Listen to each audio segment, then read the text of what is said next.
Hello, everybody. My name is Anday, and I'm here with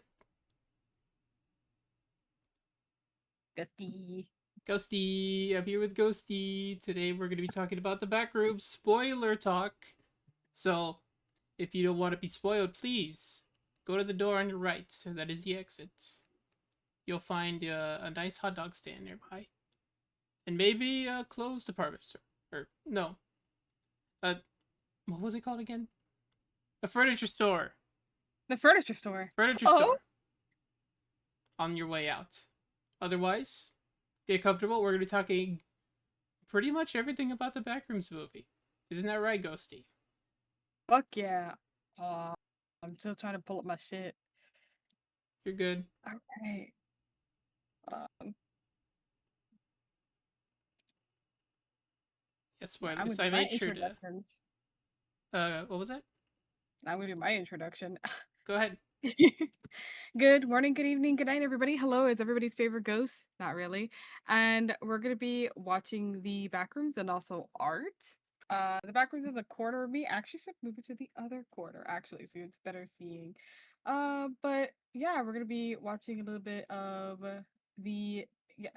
No, not a little bit. We're gonna be watching a lot of backrooms, talking about a lot of backrooms as I do art because I can't Mm-hmm. stand to do one thing at a time. Mm-hmm. I am too crazy. Yeah, we're gonna have some fun here. Oh, let me just pull it on the other side here, make it a little bit bigger. I want to say Ghosty is my favorite ghost because, I mean, I don't know any other ghosts. I don't think. Whatever the lore of the Chaos Crew was, I think you're the only ghost. Who's asking about the chaos here? I'm driving with dead legs. Alright, please be safe. Please be safe. No one's Let me asking about just. the Chaos Crew. I'm just mentioning because, we had a whole thing with our lore, remember? Oh yeah. No, I'm the only ghost. I'm the only ghost. I'm the coolest fucking ghost around. Yeah. Sorry. You're good, you're good. Yeah, we're gonna talk about everything the Backrooms today. So now that I have everything here and ready, let me just go back to this one. I have to start doing my oh my god, I'm starting more trade, but I don't want to finish. I need to finish this drawing first. Okay, let me pull it up That's here. real. Is The Pirates. not Mhm. only for oh, you want to see that one? No. I was waiting for you to talk. Right. It's because he is exploring essentially, like he's plundering this new land, which is the Backrooms. Yeah. So in a sense, he is a pirate in that he's exploring, uh, to see whatever treasures lie in that room. I just want them to learn how to properly run for their lives. I was frustrated. Honestly, I feel like the cast running for their lives in the movie did a lot better than most horror movies. I'm not gonna lie. Because it's mostly okay. You run away from something. You not only have to run away from something, but you have to traverse whatever direction you're going because you have no idea where you're going.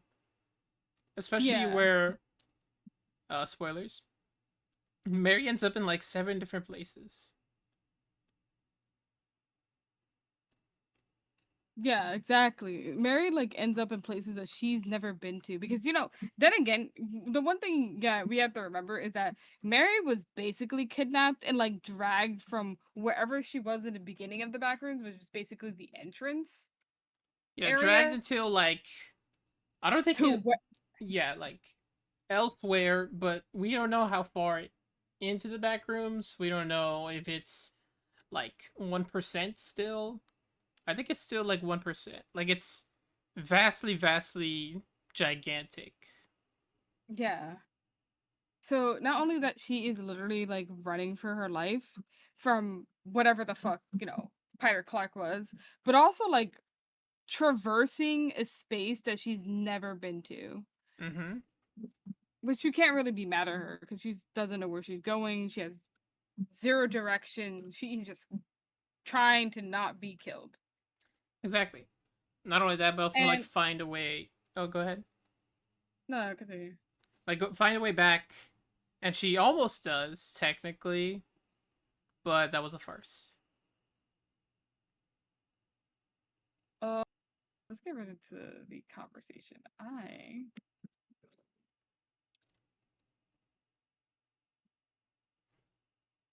Oh, the OST. I have the OC, yeah.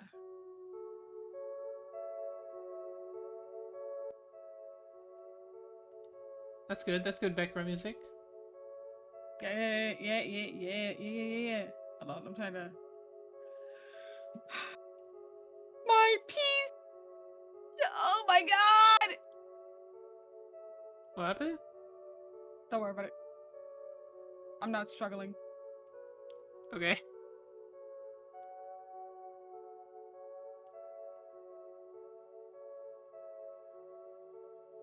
So, we watched some interviews. I thought it would be nice to just start off with some interviews so we get, like, or head back into what we remember from the movie. I still don't remember too much. I mean, I watched it, like a weeks ago. I saw it last week. I saw it the day it came out. How was the theater for you? Because I know it was probably, you saw it in theaters, right? I saw it in theaters. It was full with teenagers and kids who all expected to watch the Backrooms, like the Wikipedia version, and they were pretty disappointed because it was the Kane version, the Kane pixel version. So I just kept hearing, and by the way, they were so unnecessarily loud and annoying. Did you Like get any? when they saw the Christmas scene, they all just started screaming, and it was just fucking weird. That scene was pretty scary.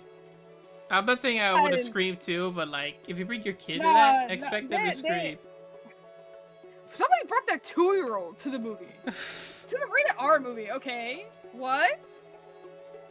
They were like, oh, this movie has a funny pirate. Why don't we bring our 2-year-old to the movie?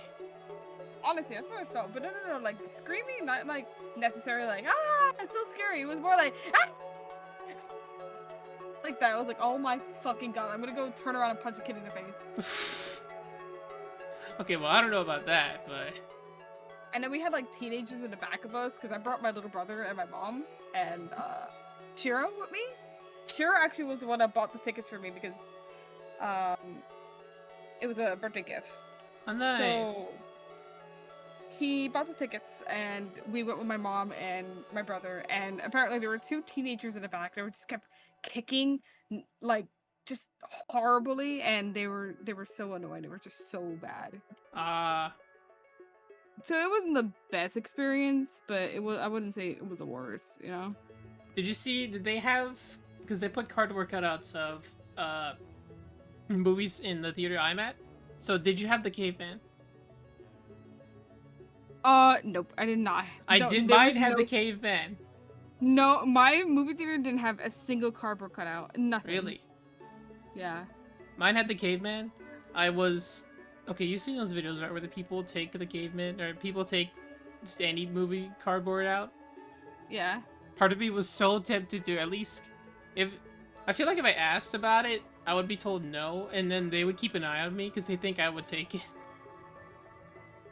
But I feel like, come on, it's gonna get thrown in the trash eventually, might as well, give it to somebody, give it to a friend. Right. No, you're right about that, you're right. They should have gave it to you, honestly. I feel like it would at least be very jarring for people to come in saying, hey, what do you got there? Oh, this is from a movie. I keep it in the closet. I keep my caveman in the closet. What? I keep him in the closet. He likes the closet. And I mean, there's nowhere else to put him, really. There's nowhere else you can put a caveman cutout for it not to be jarring. Yeah. I don't know. Are you gonna put the soundtrack on it too? The golden record? Oh yeah, the whatever was playing, I'm gonna put it on it. Yeah, it's called the golden record. So, do you know the history of the golden record? No. Okay, so the golden record was basically created as a way to, if aliens like would have landed on Earth, that was the first thing they would hear, and it has multiple languages saying like "Welcome to Earth." As a way to basically welcome the aliens to Earth if they ever landed. So that's the golden record. When aliens come and they understand Spanish, they're gonna get a nice greeting from the caveman. Oh, and that's why it's a caveman, because that's probably what they could have seen way back when. Maybe that's why, because we learned the async. They make the caveman, right? There was a I shot think at the very end, I think. Yeah, I think that's true. I think that's a way to like lure in other creatures that are in the backrooms. When I saw the movie, I took Crimson with me, and the lights randomly flickered in the theater while we were watching, and we both had a what the fuck moment. Oh my god, really? Now, for us, it was just a bunch of annoying kids just being so incredibly annoying. Like, they were so annoying. They were like kicking the back of my brother's and my mom's seat.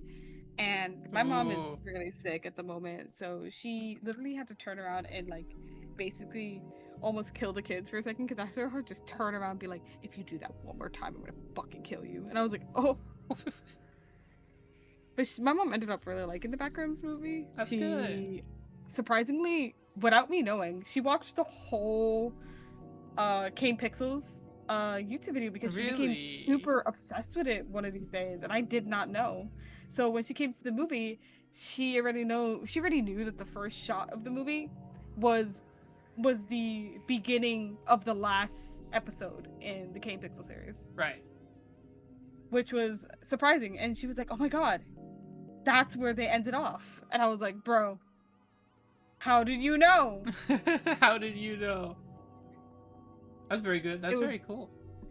I know, it was really cool to have my mom like watch it, and she also was just like, "Oh, I also really like this movie because there was so much like innuendos and like a lot of interesting stuff in it." Um, Mama Ghosty knows the lore. Surprisingly, she does. Yeah, she also like knows the whole like I'm really into backrooms and stuff like that, which she uh started to like get me things that look very weird core, which is really nice. Hmm. It's really nice. Um, Kid next to us got kicked out, and the security called them pigs because I guess they were being really messy and they're Their shoes off. ew, Gross. gross. Bro. Your shoes off and you put your feet up, bro. Get it. Get me out of there. You're in a movie theater. You're not home. That's fucking disgusting, bruh. There's barely tolerance for that on an airplane.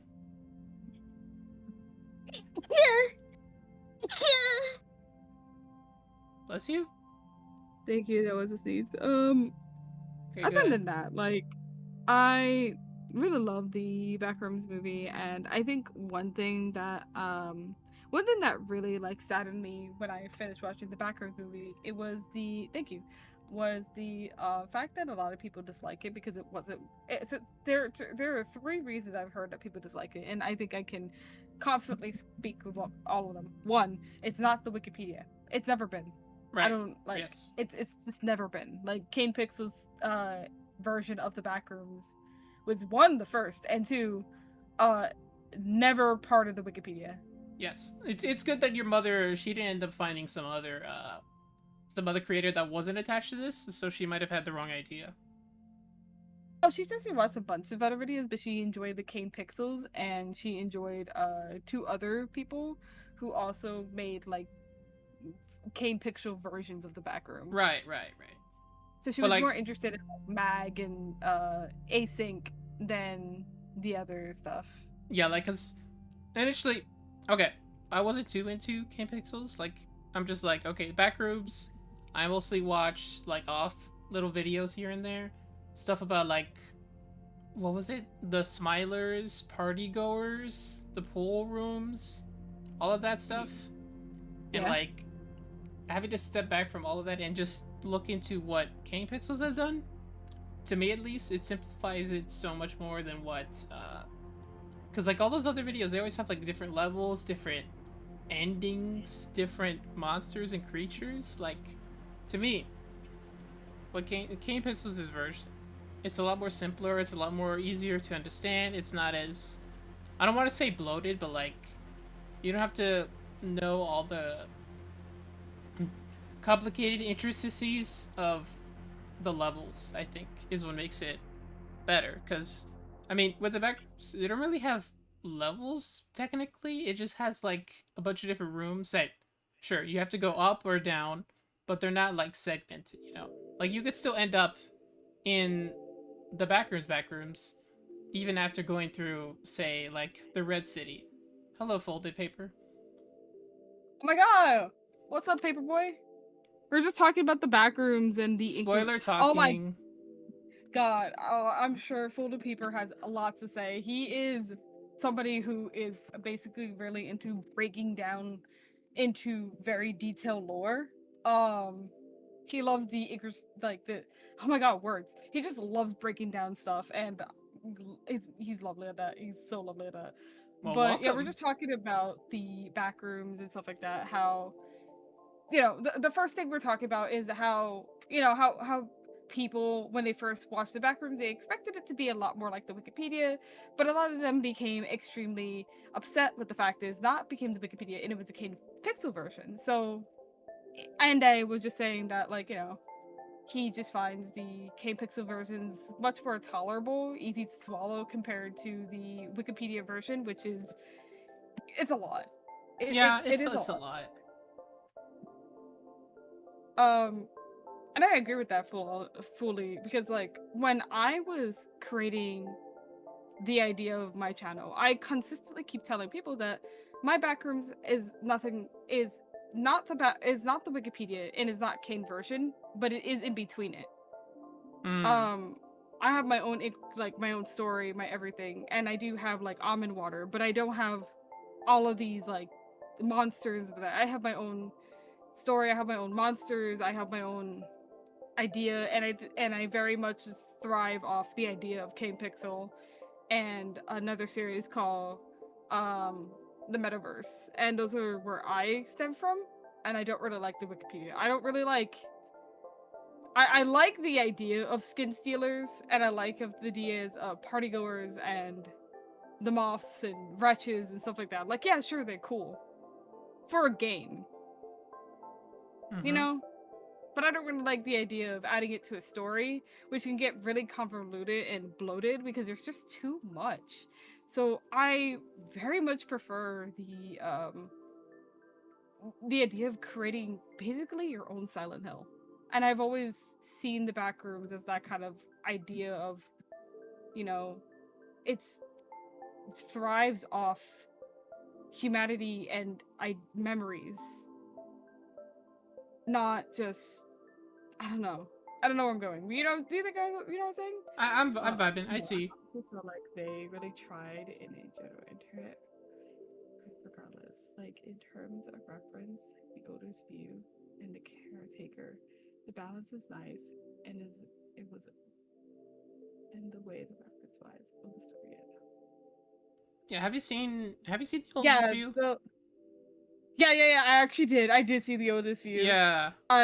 I watched that like not recently. I watched it like 3 months ago, and I really liked it. That one's also really good. That one is also really good. I like the oldest view.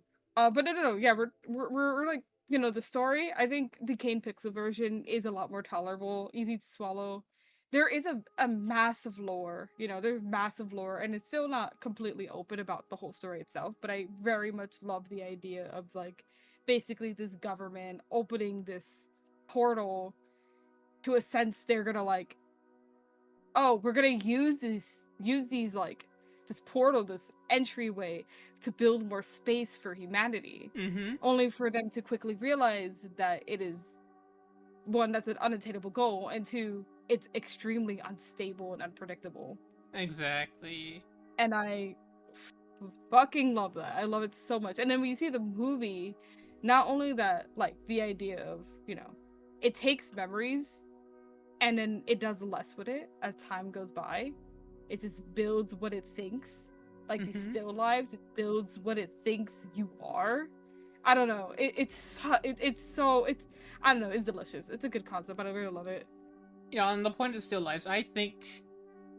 Okay, we'll talk about the bacteria and all that, but like for the still lives, I think, to me at least, that's a much more engaging, I guess, creature to me than anything from the wiki. Oh yeah, the still lives are so much more engaging than a lot of whatever the Wikipedia is trying to give. No harm to the wiki. I'm sure they have good things. But like this one, it's different in the sense of like I want to say what they mean for as who the characters are, and either probably possibly that or like who they are seen as. So like we'll go into all of that, but like Clark is seen as Captain Clark. I want to say that is because he is seen to that like most people know him as the pirate guy. They know him as pirate guy and remember him as pirate guy. So the backroom takes that memory and remembers it into its own entity. So that's why he is a pirate there. And it's also just like not only that, oh yeah, we remember this pirate guy, but it's like it builds off who he is mentally speaking, just the bad parts about him. God, it's that's what I was saying at the beginning. What was like he's such a Clark himself is such an interesting character because he's a character that you can dislike, but he's so relatable. Mm-hmm. And like seeing that still life version of himself where he can't give up. The things that he is trapped to be, really. I don't know. I think about it all the time of him, that whole scene of like, oh, it's how we're wired, and then like his still life comes in and he's like trying to calm it down and he's like, we don't have to change, we could stay right here, and the thing just picks him up and eats him. Yeah. And that's like I like love that scene so much because the symbolization, maybe I'm just fucking dumb, but like I just caught it as just a symbolization of just how your bad habits eats away at you, like literally. And I was like, wow, so relatable. Oh my god. I really Yeah, but I like love that that scene so view of much. yours. I really like that. That's interesting.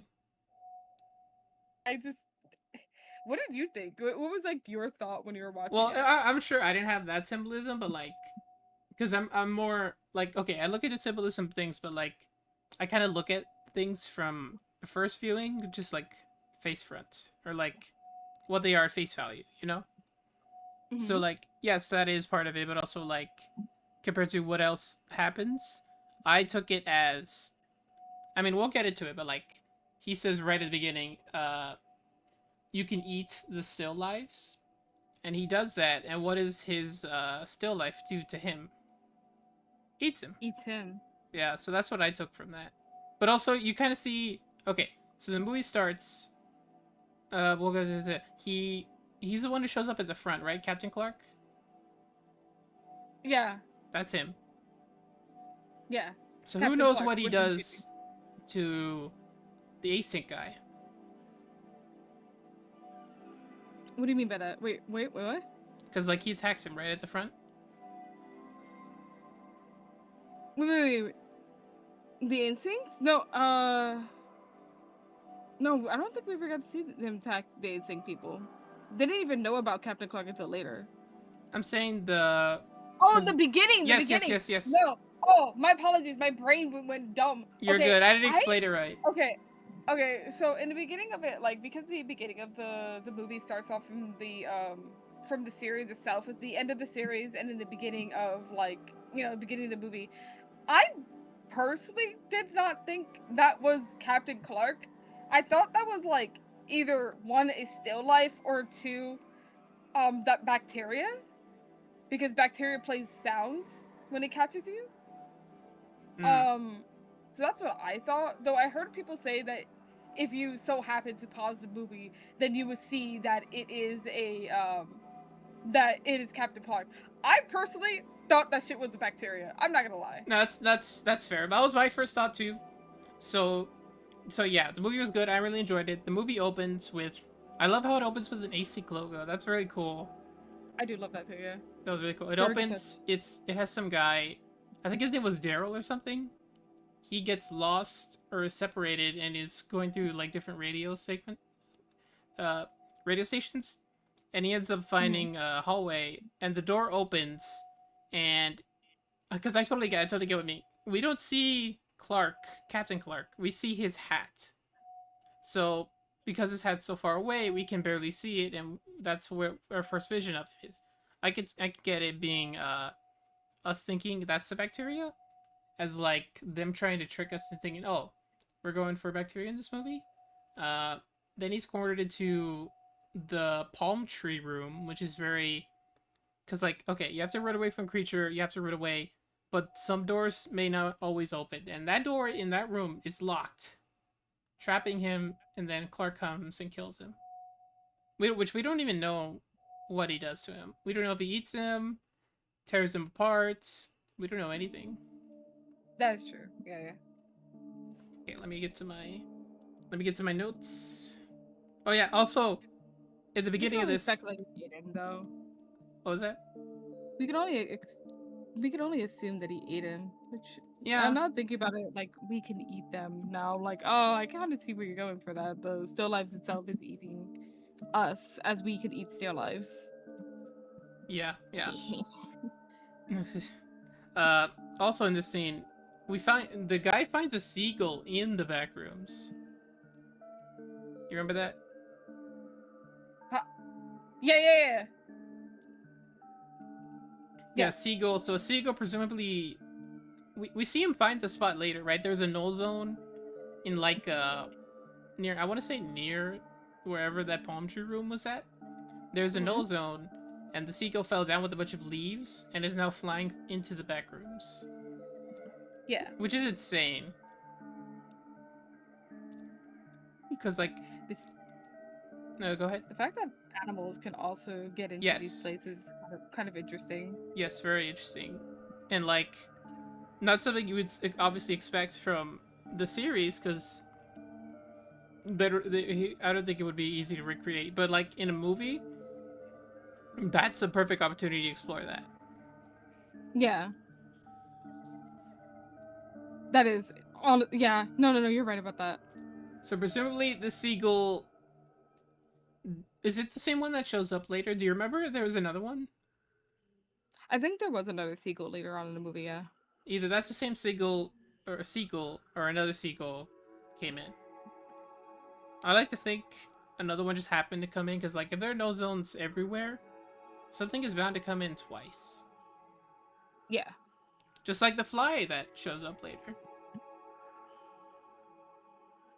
That fucking fly, bro.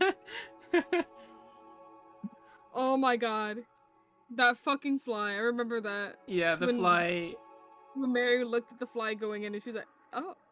And like zoops into the back room. Alright. So yes, pirate hat guy comes to him. I specifically looked up this scene, and if you pause at a very still moment, you can't see his peg leg. So it's definitely him. Okay. Mm-hmm. That makes sense. Just to also like confuse like older like fans as well, that it might be bacteria, but it's actually Clark. I like to think he knows that that's what we would have expected most, because like he was in shadow, you barely see him at all, really. So he's gonna play with this idea of, okay, everyone expecting bacteria in this movie, let's have them think that until they reveal the still lives. Mm-hmm. So like that was something for him to play on, both as casual audiences and also people who've seen the series. Because like there was only ever still lives one time, right? The found footage 3 with the Robbie dude. No, I don't think so. That was a dead body. That was not a still life. No. A still life chases him later on, remember? Oh my god! Yes! Hold on. Which one? Found footage 3. The Backrooms found footage 3.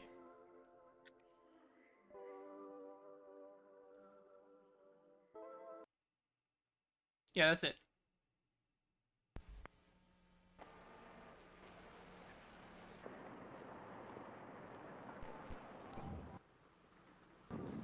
Spider. I think it's like, it's obviously gonna be in the video where most people looked for it, right around. Oh yeah, also, There was a specific spot with a door. It's like more an end, probably. No, the end was where the other guy gets taken. I'm not trying to cause you any trouble. Just lost. My family's trying to.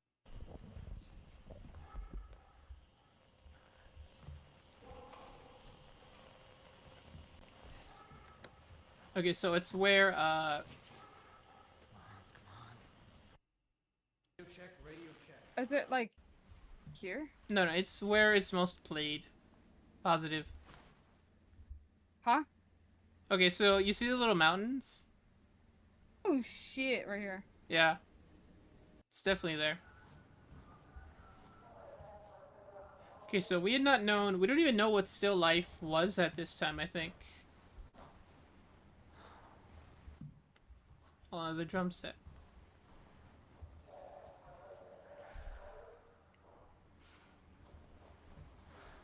The fact that you found that and I didn't, knowing that I watched the series multiple times, is crazy to me.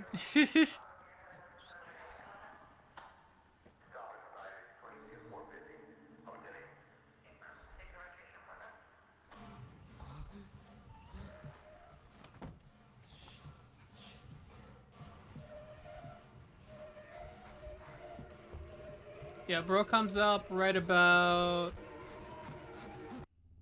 Oh shit! Yep, that's him.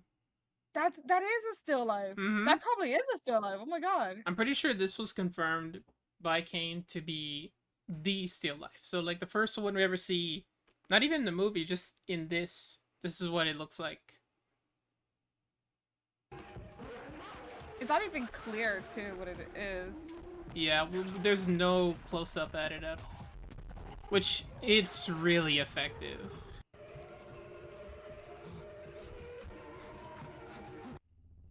Damn. Yeah, legs, feet. It looks like it's wearing a jersey, but you can't see its head. I like to think its head is, like, made of rocks or something. Or, like, has a big rock arm. That's what I see him as. That's so interesting. Oh my god. Holy shit, how you noticed that? And I fucking did not notice that. What the fuck? So yeah, I guess we did find our first still life. Yep.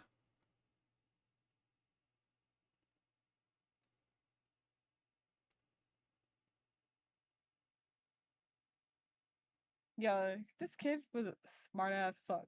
Jesus Christ.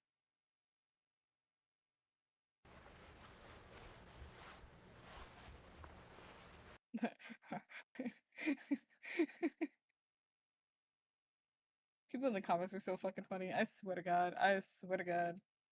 Mm-hmm. Okay, so yeah, we meet the still lives. We see. Okay, so the first, besides that, we see. I think it was Mary's apartment. It's like, well, his old apartment, her old apartment. She first like puts a handprint in cement, and then so it's turned into some sort of building. Did they let people do this?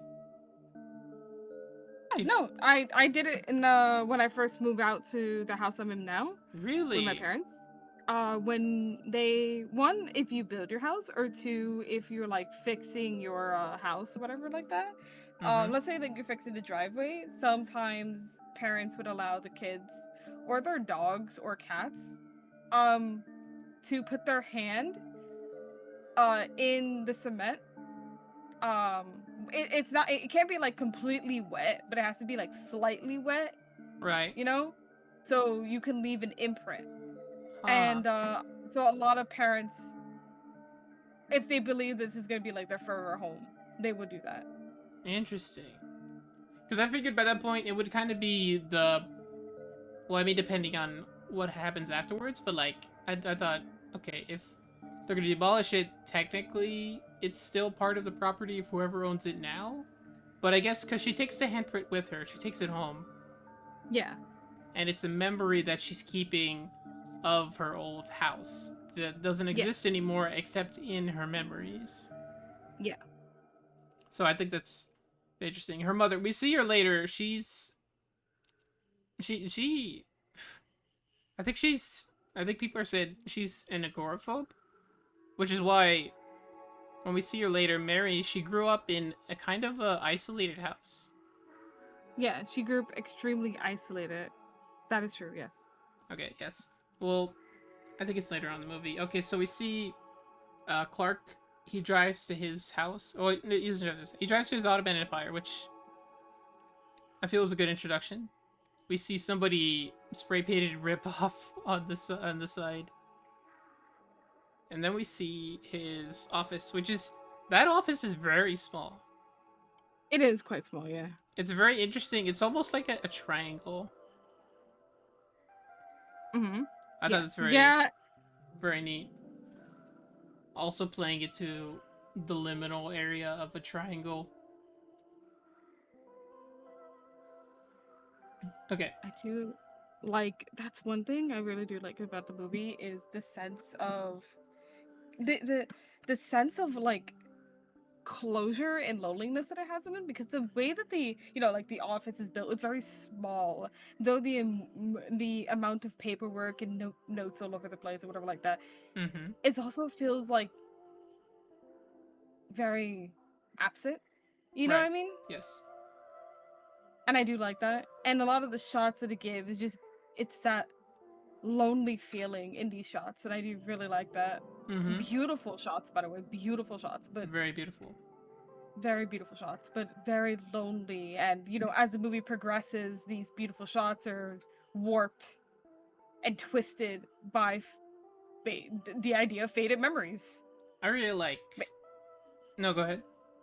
No, you go ahead. There was a beautiful shot later on in the movie where it's like an overview of a city. I remember it so clearly. It's like an overview of a city. You see like a hill and then cars passing by, and you can see the night sky. That reminded me so much of the series because there's one scene where it's just like that. I thought that was very beautiful. Ooh, okay. Okay, so yeah, he goes into a store. He films another commercial where he's running around in his pirate costume. And the peg leg is obviously just a piece of furniture he tore off and puts on his leg. And then he gets around with a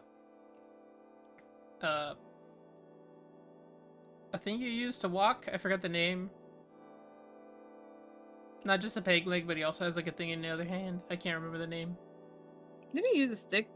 Yeah, a stick. Just another stick to walk. Yeah. And he goes into a throne, which is a throne of gold and purple, which will be important later. Breaks. Yeah, that breaks. Probably goes to show the quality of stuff he has. So, like, no Not wonder. the best quality, yeah. Yeah, not the best quality. No wonder he's failing to. What was it, the other guy? Montgomery or something? Mm-hmm. So, yeah. We meet his assistants, Kat and Bobby.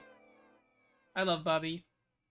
I love Bobby. He didn't deserve his death. He didn't deserve it. Absolutely, he did not deserve it. Yeah, I love Bobby. I like how we both connected to Bobby. Yeah, that we get this funny pair where he says, or she says, "Yeah, we've been open. No one's here yet." So yeah, that's. I also like how he has a little, like they make a joke here about whether he's a pirate or a sultan. That's funny. What? I didn't understand what that meant, to be honest. I've never heard of this. I've never been into like pirate lore. Sultan is I want to say the closest thing I know is Jafar from Aladdin. Oh, okay. But a sultan is, let's see. Trying to think because it's probably spelled differently. Sultan. Okay, SU. A sultan is a sovereign or a king in the Islamic world. Derives from an Arabic word for strength or authority. So that's essentially, I want to say it's because he was wearing two different things. Or he probably just says, I'm a sultan's pirate in his commercial. I like how he has a little bird. I like the bird isn't always on his shoulder. He's just kind of falling off. Yeah. But I feel what really Well- have sold it. Did you say something? No, no, no. No, I was agreeing with you. I was agreeing with you.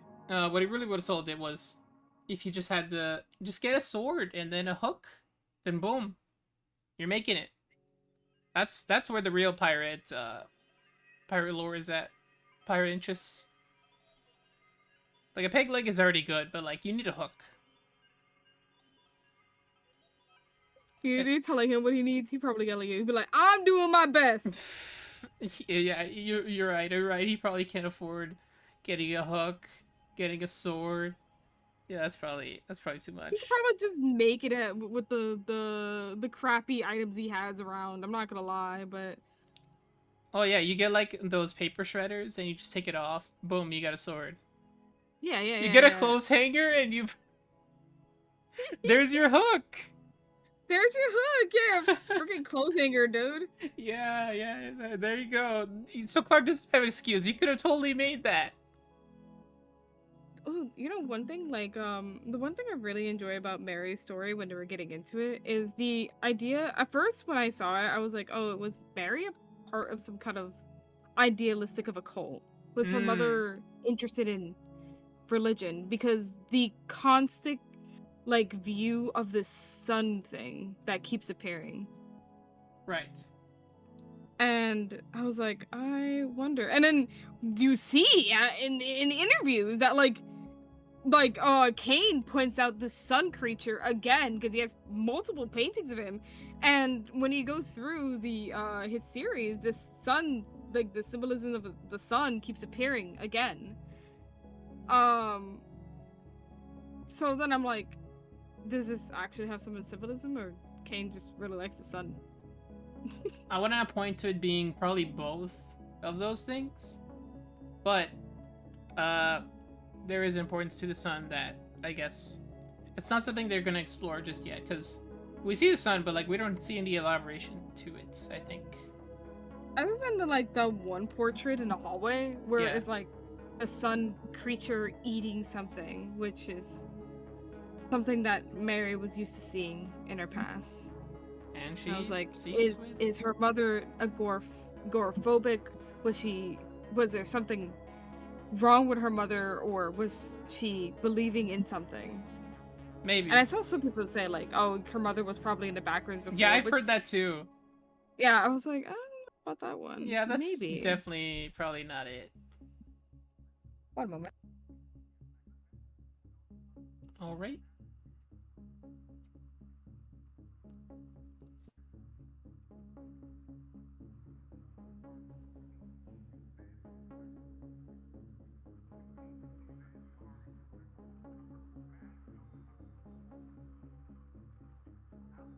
Sorry, my mother just called. She just wanted to tell me that she'll be leaving the house. All good. All good.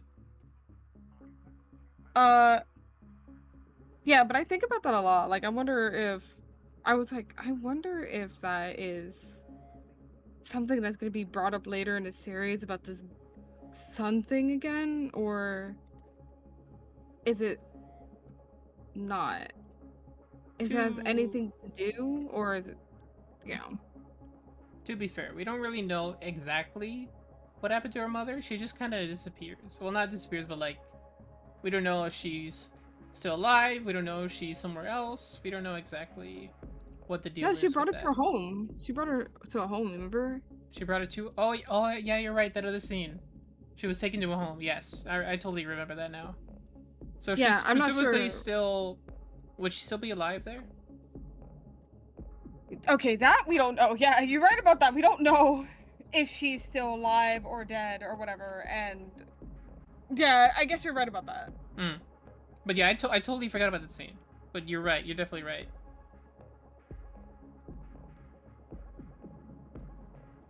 Okay, so by this point, about Mary's background, but I do like the fact that a therapist making these words, like how to get better mentally, not only to follow her own advice, not to follow her own path that she's making for others. Oh yeah, she even has her own like audiobook. Yeah, about like how to get better mentally and how to move on from your past, and how to better yourself as a person. But she doesn't take her own words. She doesn't Mm-hmm. follow her own words. Mm-hmm. It's very true. That's true. Okay. So by this point, we see also another struggle of him is him starting to pay the electric bill for electricity that isn't his. Because we see the electrician, he goes down and finds, I think it was in that video, 3 extra red switches that were fused into his power box. Mm-hmm. So presumably, I want to say at least 2 of those don't go anywhere, but one of those goes right to the back rooms. Mm-hmm. Or maybe they power different parts of the back rooms, but like we really don't know. Yeah, no, we don't know about that. If so, it's interesting because like if what powers the back rooms is just loops around it being us, we power the back rooms. Which would be like, ha, we're not gonna get power from the back rooms. It's only getting power from us. Okay, yeah. I didn't think about that. That'd be a funny twist. I mean, it is already consuming our memories, so why not? Consume our electric bill. My dude, who am I paying for? The still life in the back rooms right now, giggling. This is part of my plan. Is this part of my evil plan? Okay, so yeah, this is when he goes to meet with Mary, his therapist. Or was it psychologist or therapist? A therapist, I think. I want to say therapist. Then we get more into how Clark is. He's divorced. Well, was he divorced or already like in the process of being divorced? Because like, No, I think he is divorced. okay, he is divorced and he's kicked out of the house. Mm-hmm. And we hear his reasons why, or like they do like a little roleplay sesh Yeah. to say what happened on that night, and we get to hear he might not have been the nicest in that particular way. Yeah, no. Yeah, like for the record, we understand Clark, we get him, we can relate to him in the sense of how he feels about certain things, but not everything. Because Yeah, that's why he's like such an unlikable character, but also very likable as well. Right, yeah, like we like some parts of him, but not.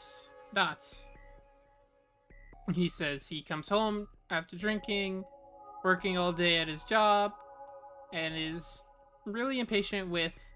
I think it was his wife's name's Deborah or something. Oh my god, I forgot his wife's name. I want to say it's Deborah. It's been a while. I forgot his wife's name. I want to say it's Deborah, and she has red hair, which that comes up later. Mm-hmm. And so essentially, he gets told by Mary to, or what does she say? She says something that helps him.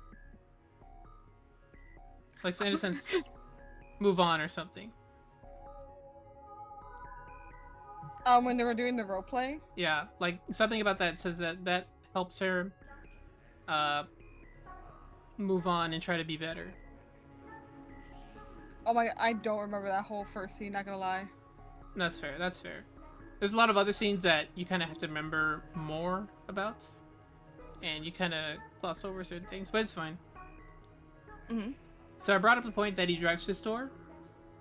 He kind of sleeps there now, because we cut back and see he's sleeping on one of the one of the beds in the store.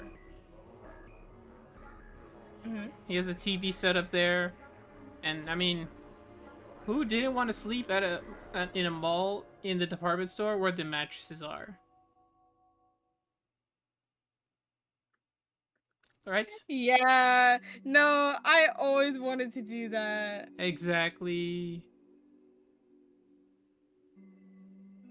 but it's also like kind of scary in a way. Like, yeah, he sleeps at his own job because he got kicked out of his house by his wife, because of his Drinking, egregious anger actions. issues. Yeah, his egregious actions, and yeah, you could see how low in his life he's been. Like, he's in this state where he is kicked out of his house by his wife because of actions he does not want to change, but he goes to therapy for what reason? And you just kind of feel bad for him, but also there's also like, man, I kind of wanted to do that as a kid. Hmm.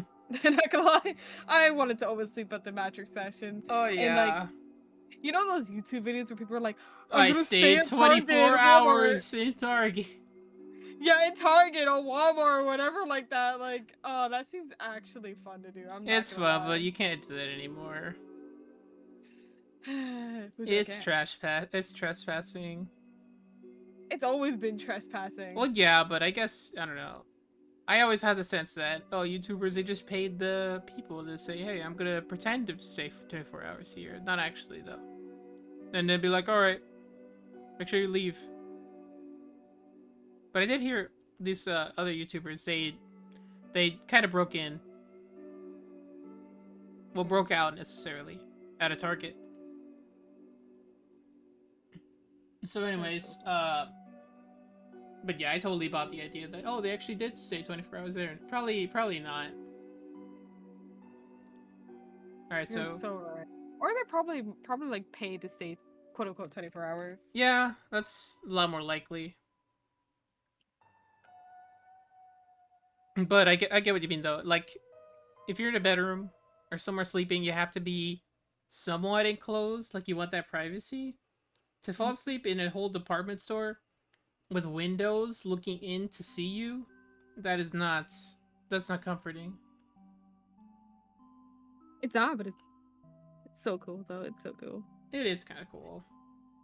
Okay, so he's watching TV. I think he sees a commercial at one point, or I want to say he sees a commercial for somebody else's department store. Mm-hmm. Someone is doing much better than him. He gets Yeah. mad at that. But then he sees, I think he taps into the security camera that Async was recording. Am I right? Yeah, yeah. So yeah, he taps into a security camera into another room. One, he has no idea what it's about. And then he sees the lights flickering from the basement.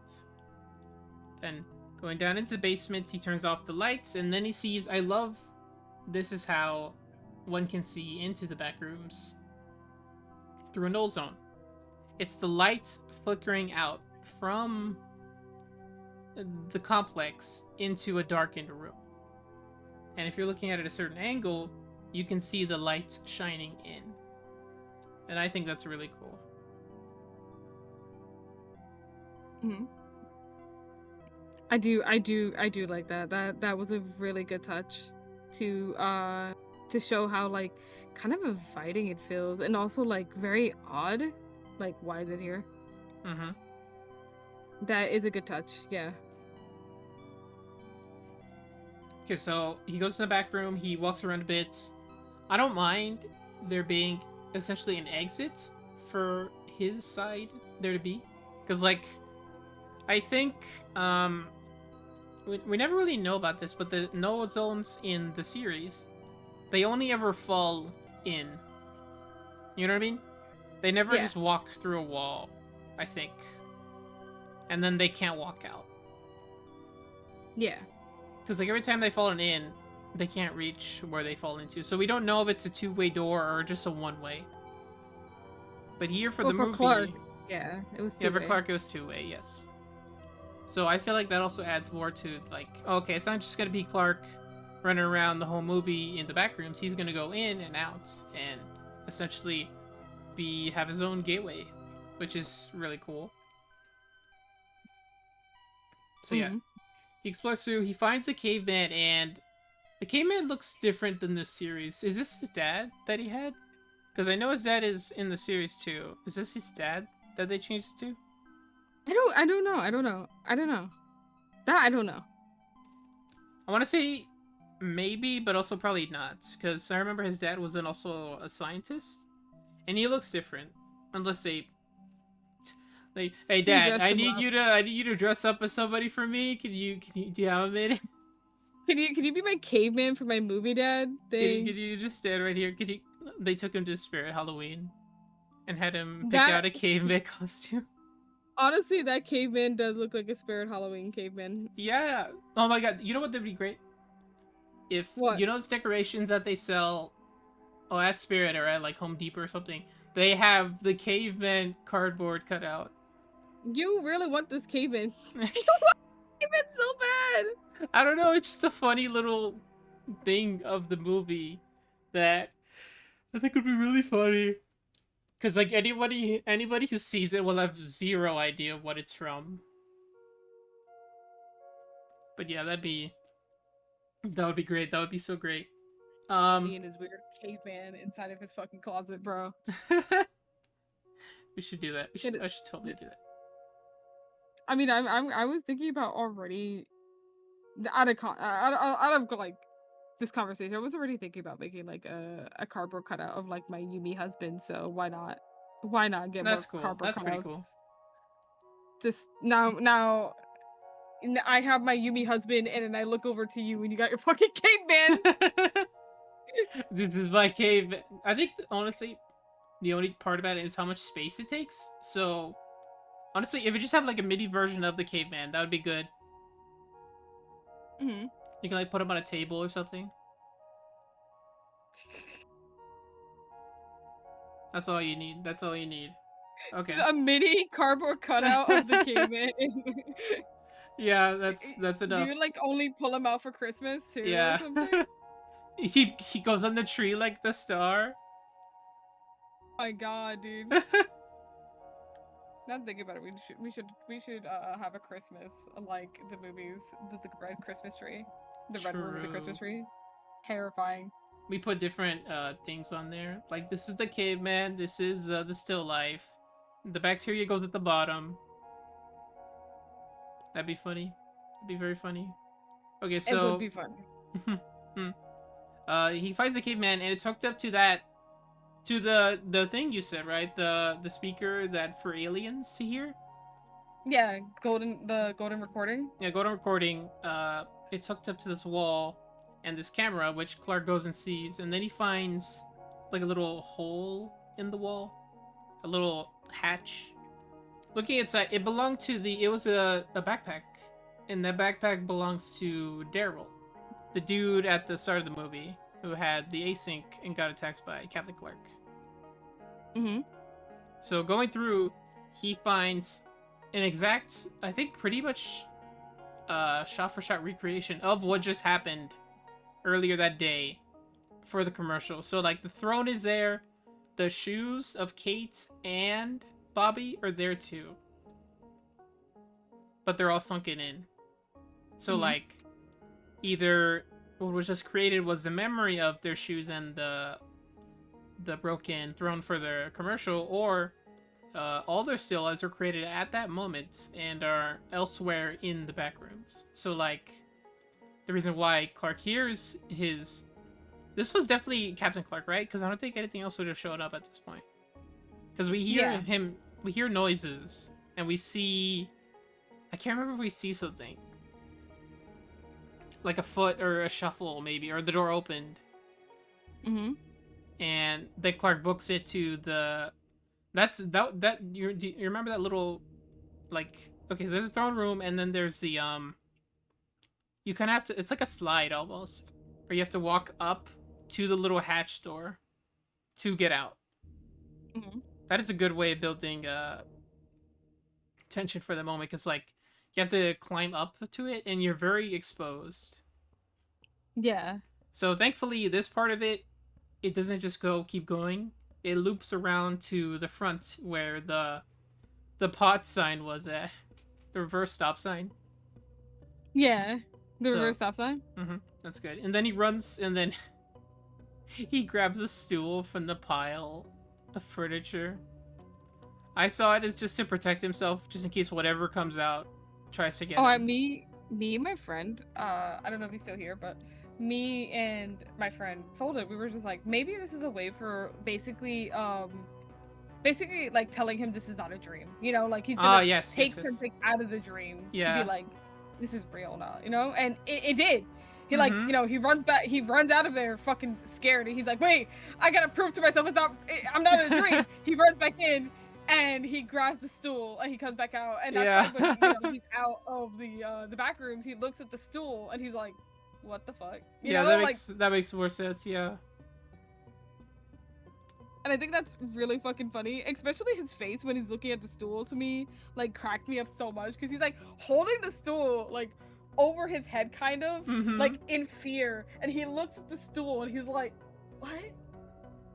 The backroom stool. I'm pretty sure everyone tried to do that at one point. If you're in a dream and you know you're in a dream, but you think you're gonna wake up, but you want to take something with you, right? Hmm. You want to take something with you and hold on to it as you wake up. Then when you're Yeah. up, it's not there anymore. Yeah, exactly. That's what he was expecting. But then you also see that he's done that multiple times because, like, when Mary, no, when he was talking to Bobby, Mm-hmm. right, and Bobby's girlfriend, whatever her name is right now, Cat. Cat, Bobby and Cat, right? Like when Mhm. they went down to explore the back rooms, you see that he's collected multiple things in the He back brought rooms. in the stop sign. Yeah, and unfortunately these items respawned, by the way, Mm-hmm. because when you go Infinite back. stop sign glitch. Oh my god, if Oh my god, if it printed money, you Huh? get rich! Clark would My have to worry about God! anything. That is so true. That's a way to do counterfeit right there. And nobody Infinite would know. money glitch.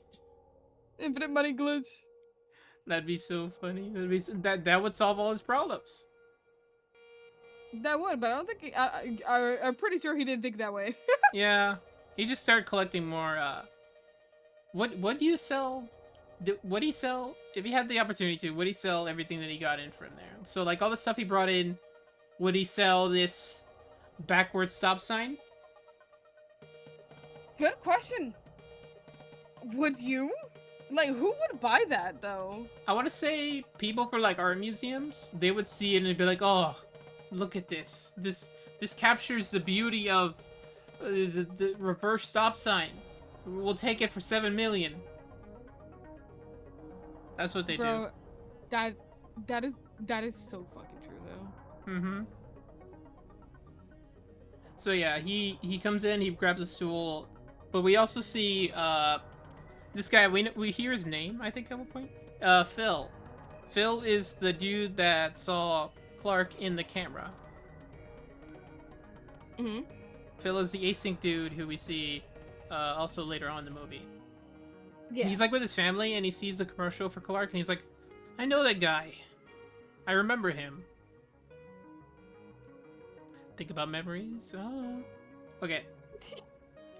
Yeah, yeah.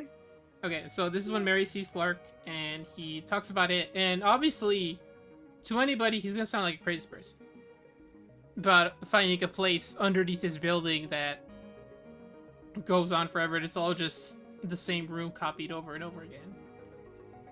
So he brings a map, and the map is cool, but I wish it was more like detail. Oh, well, what I want more is like I want a huge map. I feel like Kane has probably made one. Or like, Oh, probably not, but so- that's super complicated. But like, so funny you say that. You can buy like there's like a book by mhm, Kane Parsons, A24, right? called The Yellow Wallpaper, which I did buy it, and you get like pieces of the map. Really? Yeah. Gonna have to show us that later. You can like read. I'm interested. I want to see it. Okay, so yeah, he said you bring proof, but like, just show her the stop sign, or bring her like one of the chairs that were fused together. Maybe that's probably enough proof. But that'd be so funny. Imagine going to your therapist, and be like, "Look what I found!"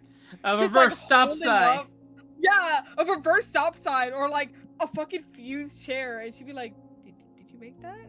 See, yeah, What's well, going did on you here? make that? If you found a place and you made that, that's a whole different thing now.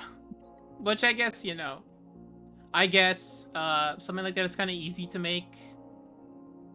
Roughly, you just steal the stop sign. That's probably fine.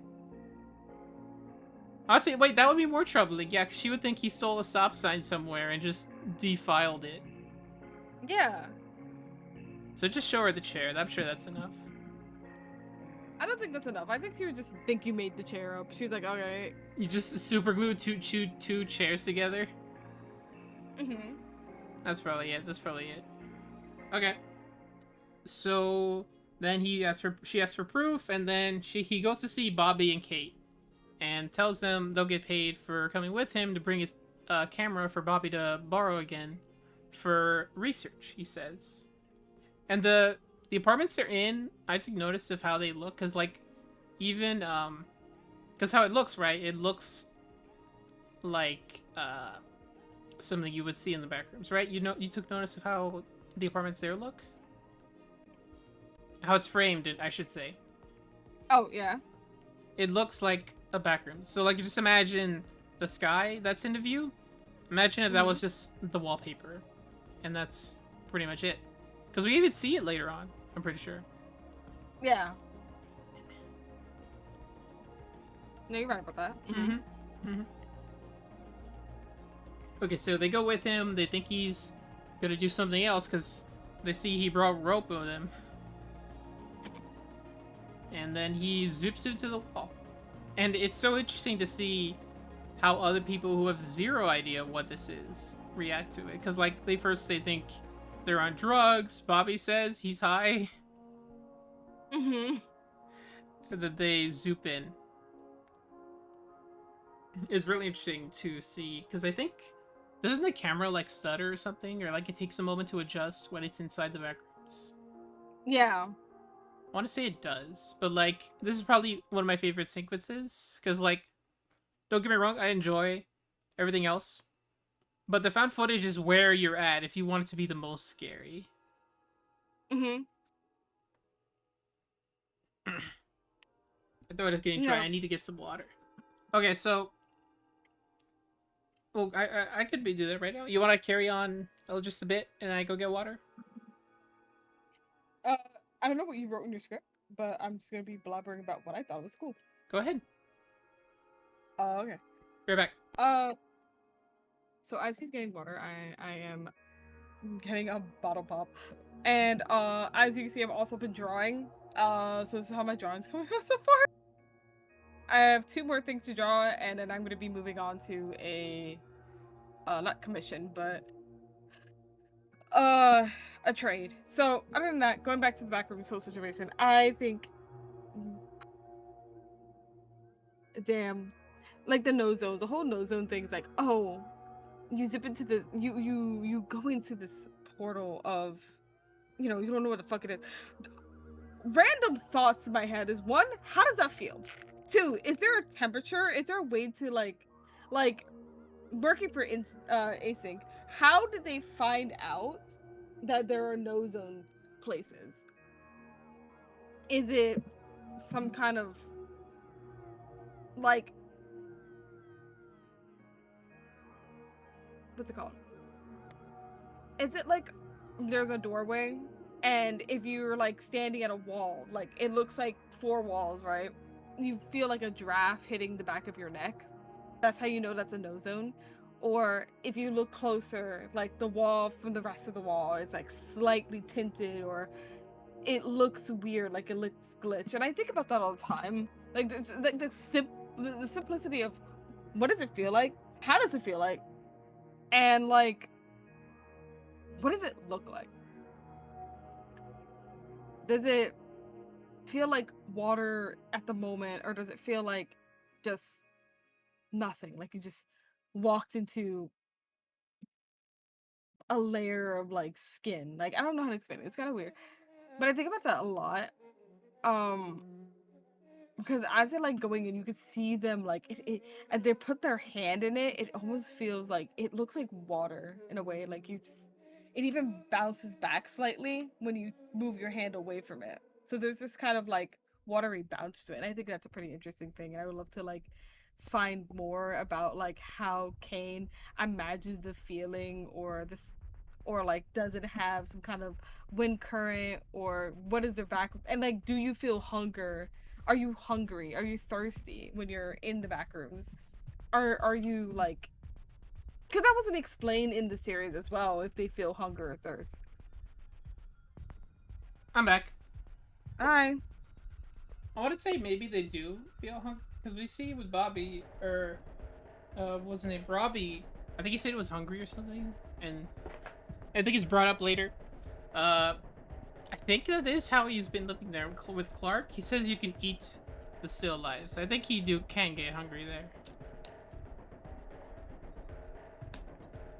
It just isn't like, it isn't like said if you actually could get hungry, because there's difference between like getting hungry and just wanting a snack. Like, you have a snack, you're not Fair. actually hungry, just eating to eat, right? Yeah. Or if you're in a place where you're, you know, it's normalized as a human being to eat to make sure your body is consistently having the nutrients to survive. Could you not feel hunger, but you're consistently playing the way that your body works, so you're still continuously eating something to make sure that your body has nutrition, but you feel no hunger while you're in the back rooms? You see what I mean? Yeah, I see what you mean. I guess that's what we don't know for sure, but I took it as that's how Clark has been living in the space for who knows how long. It's that he's been eating the still lives. Okay. So I guess in the still lives hill too, I guess. Okay, so this is when they're exploring around. I guess he wanted to descend down this pathway because it's like an area with another slide, but he didn't have any rope, so he ties rope to this bed and then ties it up to Bobby, who has the camera. Mm-hmm. So then Bobby goes down to check out this room, and this is a room that's filled with clothes, and I wasn't sure because I was looking very closely. There's like black molding around, presumably.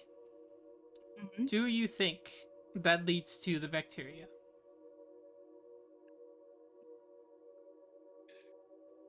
That's a good question. Could it be Clark that pulled him down, or was it bacteria?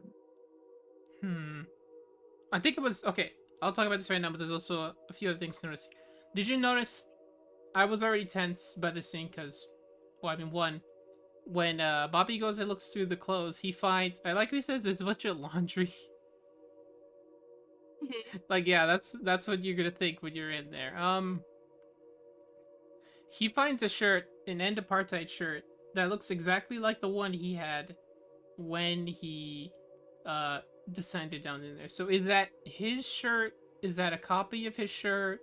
Or is that the shirt of someone else who ended up there, or the shirt of his still life? Oh shit. It could be the shirt of his. I heard like in that scene there's also like a dead body of like somebody in there. I don't know. If you look at the clothes, I saw like a face poking out of the clothes. I remember somebody gasping in the theater when that was in frame. I would say it was either a face or because someone said it was like the caveman, like just the caveman carving pointing out it was there, but I wasn't sure either, so I was already tense. What do you think? I think there was maybe a dead body of like an async personnel. Mm-hmm. Because I saw like yellow. Oh yeah, I saw there was a yellow. Yes, I know what you mean. There was a yellow suit, a whole suit of async there. Either that was a dead body or just a suit that was torn off him when the async person was killed. Also, that I think that scene of the laundry room was a lot scarier than the Christmas tree room. That's just me. I mean, okay, yeah, they both aided really well. They both were really good. They're both very scary, but I think that part was scary just because the way, like, how brutal Bobby fucking died, by the way. Oh, like, yeah. Okay, so first he was yanked down, basically. by the rope. Yeah, that means his body like slammed into multiple different like floors, walls, hard areas before hitting the floor underneath him. And then as they're like climbing down to grab his like broken, bloody body, The that by the way, bed gets pulled too. exactly. And by the way, when he was pulled down longer before they got down there. That Mm-hmm. means that whatever was down there was tearing him apart or consuming him. Yeah, they So were he's watching pretty much brutally, helplessly from up there. They couldn't yeah, hold him from him. yeah, because that shit was a lot stronger. And then as the bed gets pulled in and they get knocked and tumbled into the space, right? Mm-hmm. Into the laundry room. Right. And they're like trying to rush to Bobby to like grab onto him. You can see as their hands are slipping as they're trying to grab onto his arms because he's covered in blood, and they're like trying to grab him, trying to rip the door open. And he's pulled into the door, and just the door slams closed. And It his slams girlfriend- on his head too. Exactly, and his girlfriend is just screaming, and she's Uh-huh. running around trying to find him. And I think that scene was so fucking terrifying. Like, it made me jump because Yeah, it was so brutal. it was so And brutal. like, it was so quick that you would need like to slow down you need to slow everything down to see how everything happened. And I just feel like that scene was so brutal. Like, the Christmas scene was scary, but it introduces the still lives, right? Yes. So I don't feel like the Christmas scene was that scary compared to the laundry room death, because the laundry room was so brutal, quick, and unexpected. That is true. That's very fair. I want to say it is Captain Clark, because when Bobby goes up to the darkened part of the room, you can see super briefly his hat's poking out. So Yeah, it was then him too. Mm-hmm. Wonder. I love the still lives. Designs of the still life is so interesting. Jeez. Oh my god. Yeah, we get to see them.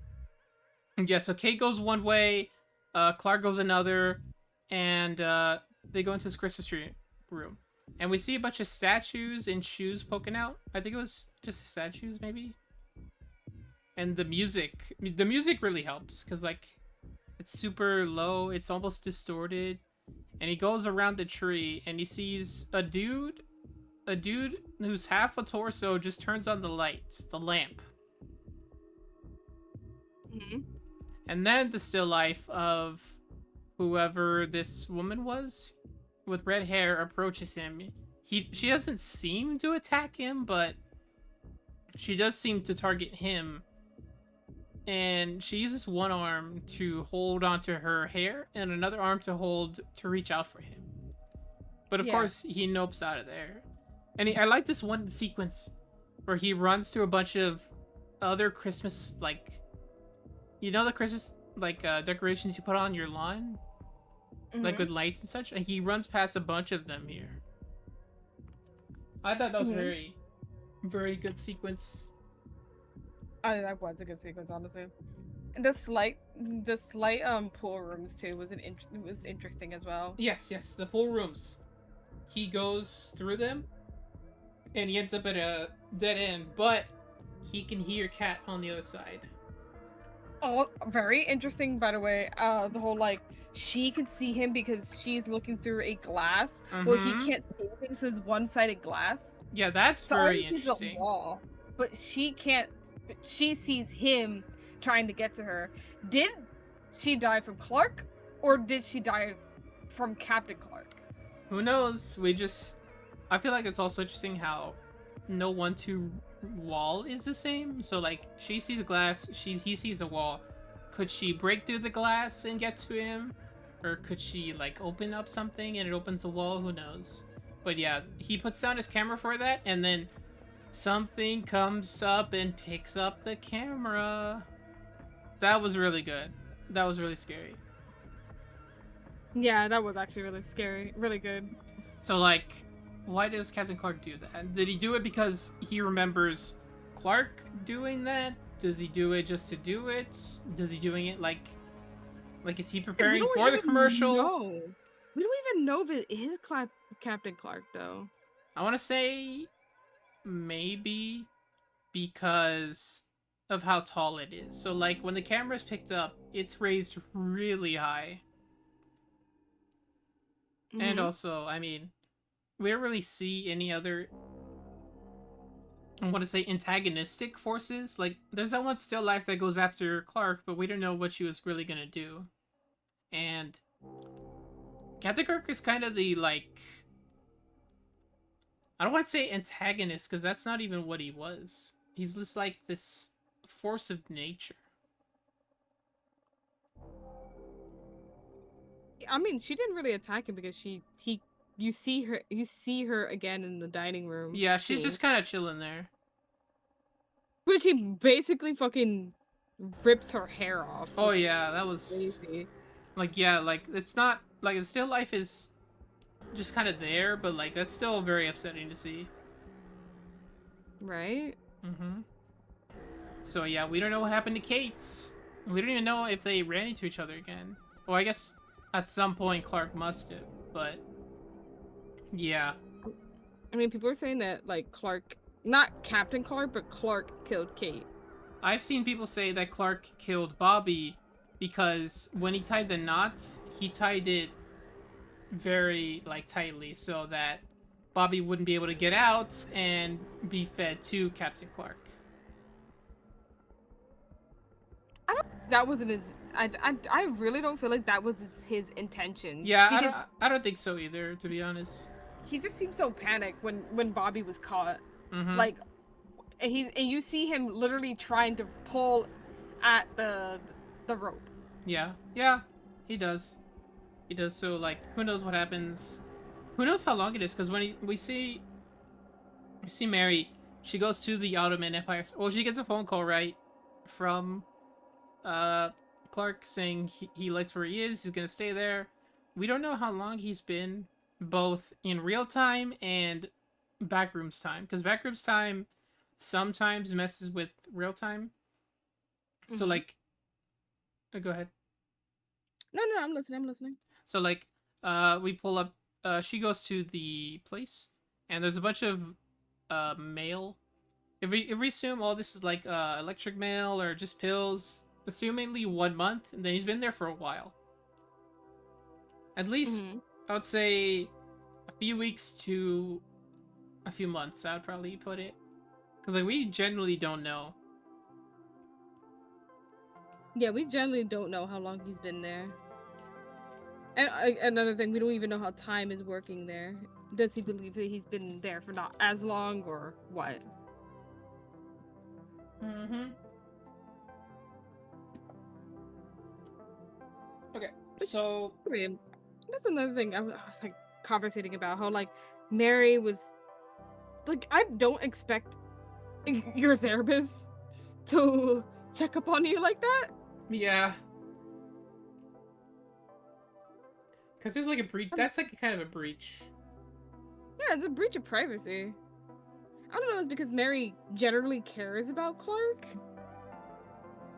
I want to say I Or think she does care for him and like wants him to get better, but what she doesn't know was what happens up later on when she goes to see him. yeah. So like obviously by that point she still cares for him. Like she wants to give him help, but like it still has to be, he still has to pay for what he's done, you know? Yeah.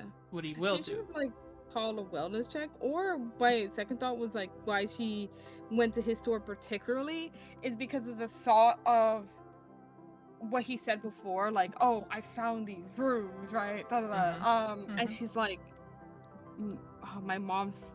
I remember my mom talking about it because we saw like these Yeah. Flashback. things, yeah, these flashbacks about her mom, and I was like, maybe it's something to do with like something her mom said to her. Maybe. Maybe. I like your idea though, how she was part of something to do with the son, her mother.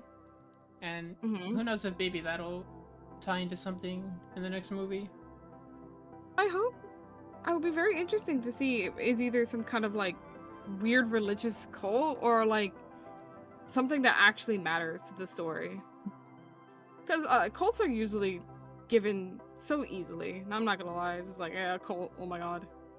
Mm-hmm. So, But then, yeah. like, who wouldn't make a cult if you're in the back rooms? Like, how are you gonna explain how the fuck this place is made, right? Right. It was our god that simply made it. Why not? So join our cult, everybody. During our awesome cult, we have brownies and lemonade. And yeah, why not? You get free stuff. Oh my god, free stuff. Yeah. Okay, so she goes to the Ottoman Empire. She goes, this is where we see the fly. Mm-hmm. So here's something funny. The fly was actually not planned. It was something that was in production. And they couldn't get the fly out, so they thought, okay, what if we incorporate the fly into the movie? So they let the fly fly around and then let the fly go into the back rooms. That's so funny. They're just like, you know what? We can't get this fly out, so you're gonna be a movie star now. And the fly's like, yes! I've always wanted to be a part of the movies. Part of the movies. The Fly did an amazing job at his acting. Honestly, one of the best actors. Oh, by The far. Fly. Yeah. So yeah, the fly goes in. Now there's a fly in the back rooms, joining the seagull. They're gonna be best friends. Oh my god, the seagull's dead, bro. No, that was. We don't know for sure if that was another seagull. It could have been a different seagull. There's probably a billion seagulls in there. Well, yeah. Well, I guess what would they eat if they need to eat? That's the question at hand again. Like, do you feel hunger? Because if you do, if animals also don't feel hunger, then there's no purpose of hunt. Well, I guess instinct, probably. Mm-hmm. But I mean, also. Okay, so relating to the bacteria, we saw water right in the pool rooms? We see Clark run through water. We see him run through water, but the particular pool room where he's screaming for a cat, right? Mm-hmm. There was no water in the pool. Oh, okay, I want to say I remember water because I remember thinking, all this stuff going on here, I would not drink that water. Like, just you have no idea what it has. It could look so clear, but it's still a part of this backrooms. It could be filled with anything. Bacteria, the bacteria, something else, probably worse. It could be copied water that accidentally copied rat poison or something. You don't want to drink that. What if it's tasty? I wouldn't want to be the one to taste it. See, you're missing out. I'm missing out on the pool room's almond water. Mm-mm-mm. My mistake. So yeah, Mary goes around. Honestly, the worst part about like backrooms, needing to find an exit, all that exit. If you have an exit, you have to find your way back to that exit, while also avoiding whatever it is chasing you, and also trying to remember where it was.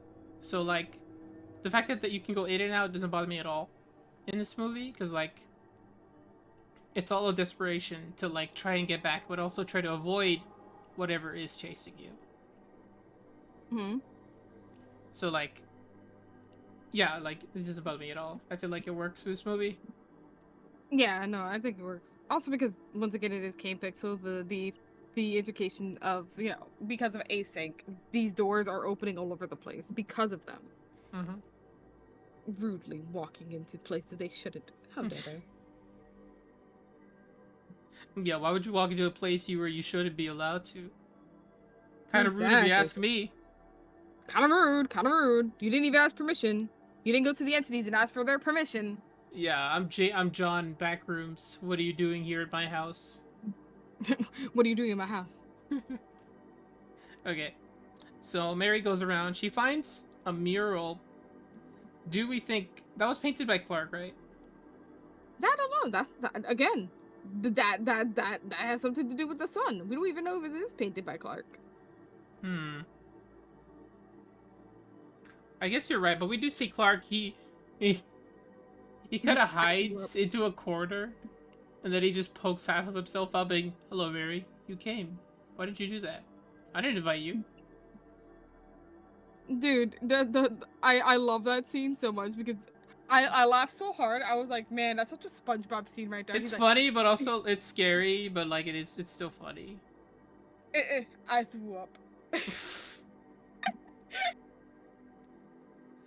Dude, oh my god.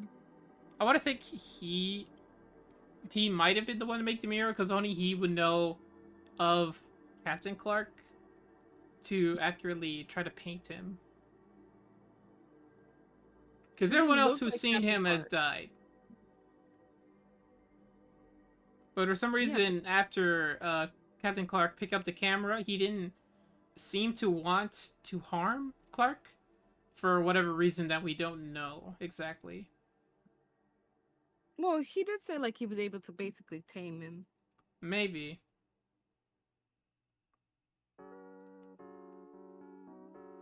Okay, so after that, we expected Captain Clark to just pop up, because I know everyone did. But it said Clark is the one to knock out Mary. Yeah. Knocks out Mary, and then we get the dinner scene, which is... I like the scene, honestly. I totally understand what it was going for and totally get. Everyone who just thinks we're gonna get the games you see for Backrooms on Roblox. What? Yeah, like I was expecting this whole movie to just be somebody chasing them, not for this to be a whole scene. Oh my god, really? Mm-hmm. No, but I love that dinner scene so much. I think that dinner scene was just the dinner scene is when I start to relate to Clark in a way. Yeah. So he meets. He has other people there for dinner.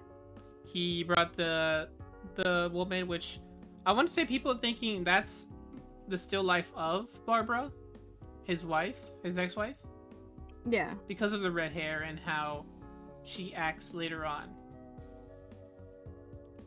Because she runs away. A lot of people say that that's a still life of his wife. Mm-hmm. And then you get the other dude who turns on the lamp that's part of his chair. Germ. Yeah. Is that his name? And that's what everybody calls him, Germ. Okay, we got Germ there, and then we got the six-eyed dude with a beard who's sitting at the table. Mm-hmm. And these guys, they all look super cool and unsettling, and honestly, I don't even see them as, like, not technically alive, you know? Like, I see them as just, like, I want to say entities, but even then, that's giving them too much, like, liveability, I guess? Like, I don't know how to put this. They're like husks or statues, like, with nothing to signify them as being alive. I want to say golems, but even then, that feels like it's too alive, is what I'm saying. Because they're still lives. They're husk of their former selves. Husks of former selves. I guess that's a fair way to put it, but yeah, like, I don't see them as alive. They're like sort of robots in a sense of a being that can do certain things that is memorized from something, but is not alive. It's a very interesting creature, I want to say. So yeah, that's very cool. That's where I love the still lives. Yeah, I feel like a creation of memory of what they think you are. Mm-hmm. But is that a perfect interpretation? Is that like a mimic? Yes. I feel like if this was a movie to introduce still lives, they 100% nailed it out of the park. Yeah. I think.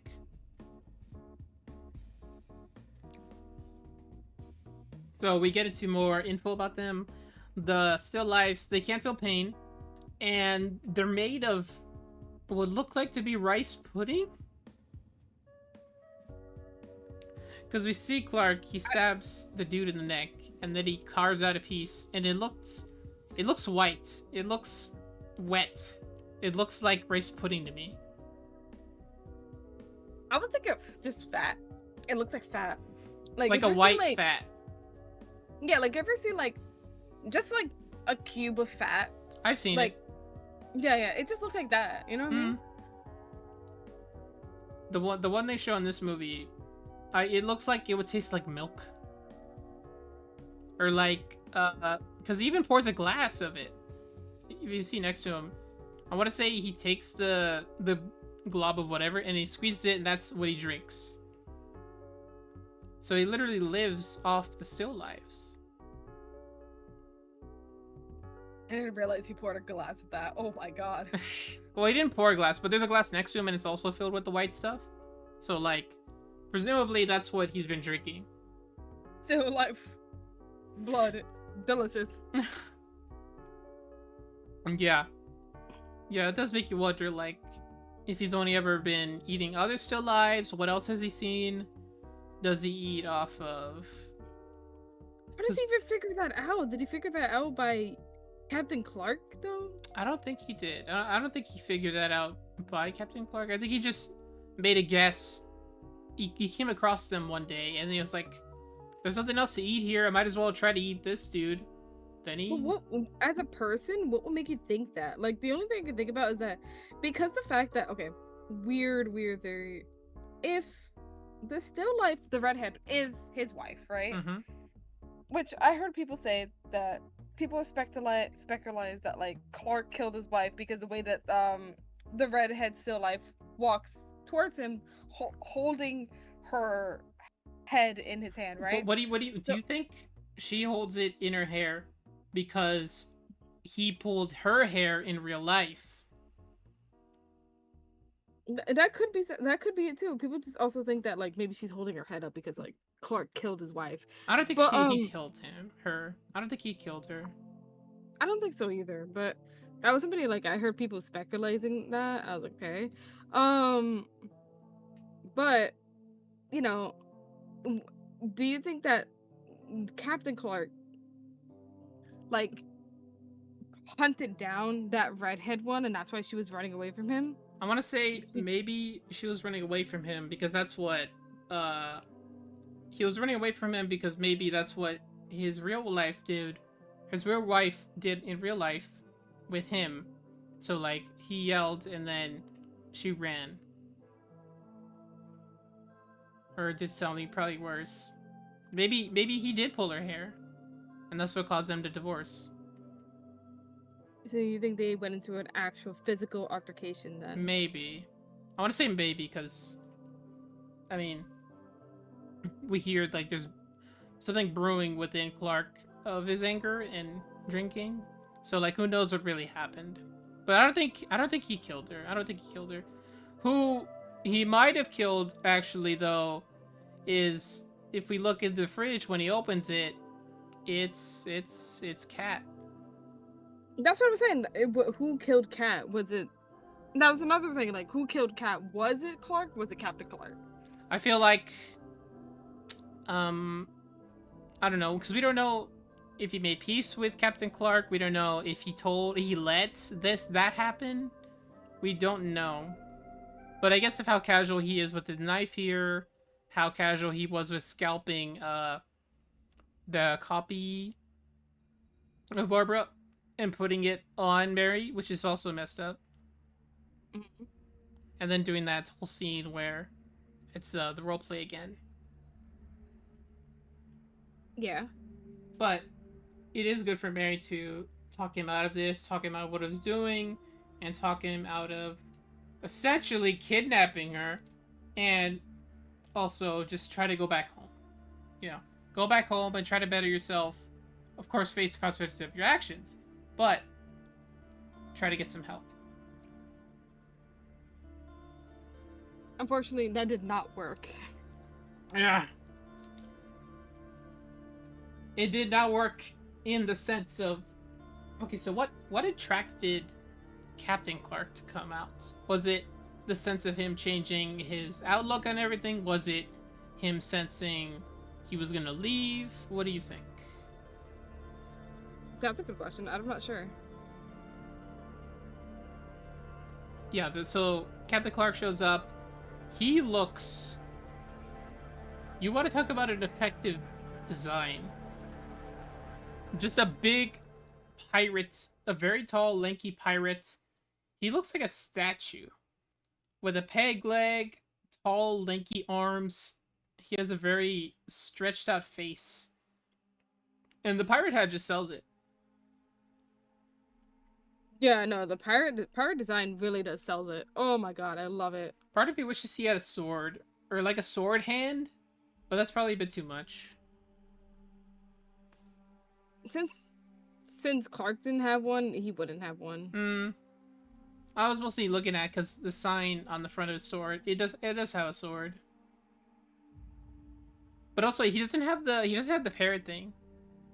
Maybe if it was still life again, he would have an actual parrot living on his shoulder. So like a still life parrot fused with his shoulder. That'd be actually kind of cool. That would be cool. That So would yeah. be cool. He comes out. Clark, he doesn't fear him at all. He like understands him in a way. Cause like, I don't know, he maybe saw him fighting cats and probably eating her as just what someone would do, not encountering their own still life. And then he picks him up and he thinks he's gonna hug him. And he even like puts his arms out to hug him. Does Captain Clark smile, or is that just how he folds his mouth when he takes a bite? I think that's how he folds his mouth when he's taking a bite. Because you see his like cheek raises up, and I thought, was he smiling as he ate him? I think that's just how he folds his mouth. Maybe. So yeah, he picks him up. He thinks he's gonna hug him. It's gonna be all sweet and happy. It's just the way we're wired. I'll see you later, man. I'm gonna go out by a therapist and I'm gonna get some help. Nope. He bites into his shoulder and then slams him on the wall and the table. It's pretty violent. Do you think it is violent because Clark was violent, or some other reason we don't understand? I think it's because Clark is violent. Because like the other still lives, they're not necessarily like, they're just kind of there. They're kind of passive. They look aware about things around them, but they don't seem entirely responsive. So yeah, like there's the other dude at the table, there's Germ, and then the redheaded woman is still like in the corner freaking out over Clark, Captain Clark specifically. So that also is a good way to build tension, though.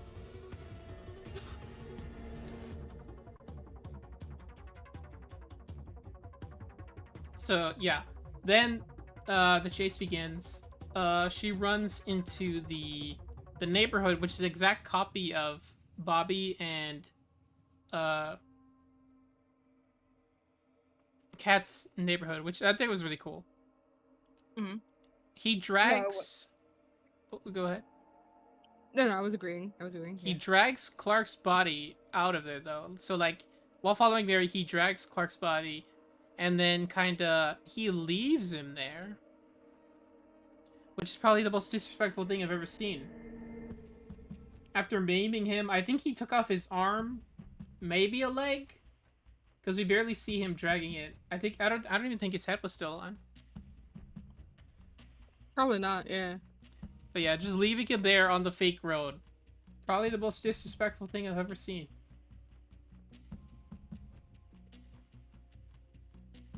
I mean, what's the use of the body that you no longer need? Okay, so then Mary goes into another house. This is where we see the couch room, which is... It looks very comfortable, but not one you would want to be in at the moment. Especially with the 12-foot pirate chasing you. And like, Yeah. why not? would you sleep in the couch room if you knew you were safe? Yeah, fuck yeah, I would. I feel That's like an awesome time to make a fort. oh yeah, it's a fort. That'd be so epic. The actual couches would be the walls. You build up the tower with the cushions. That'd be so good. That'd be so good. That'd be the best place for sleepover. Yeah.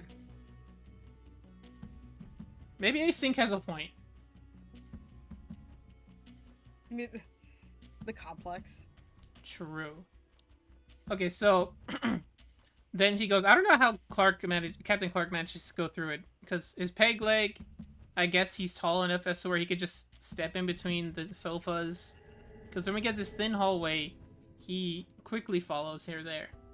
And then there's a little doggy door she kind of crawls through.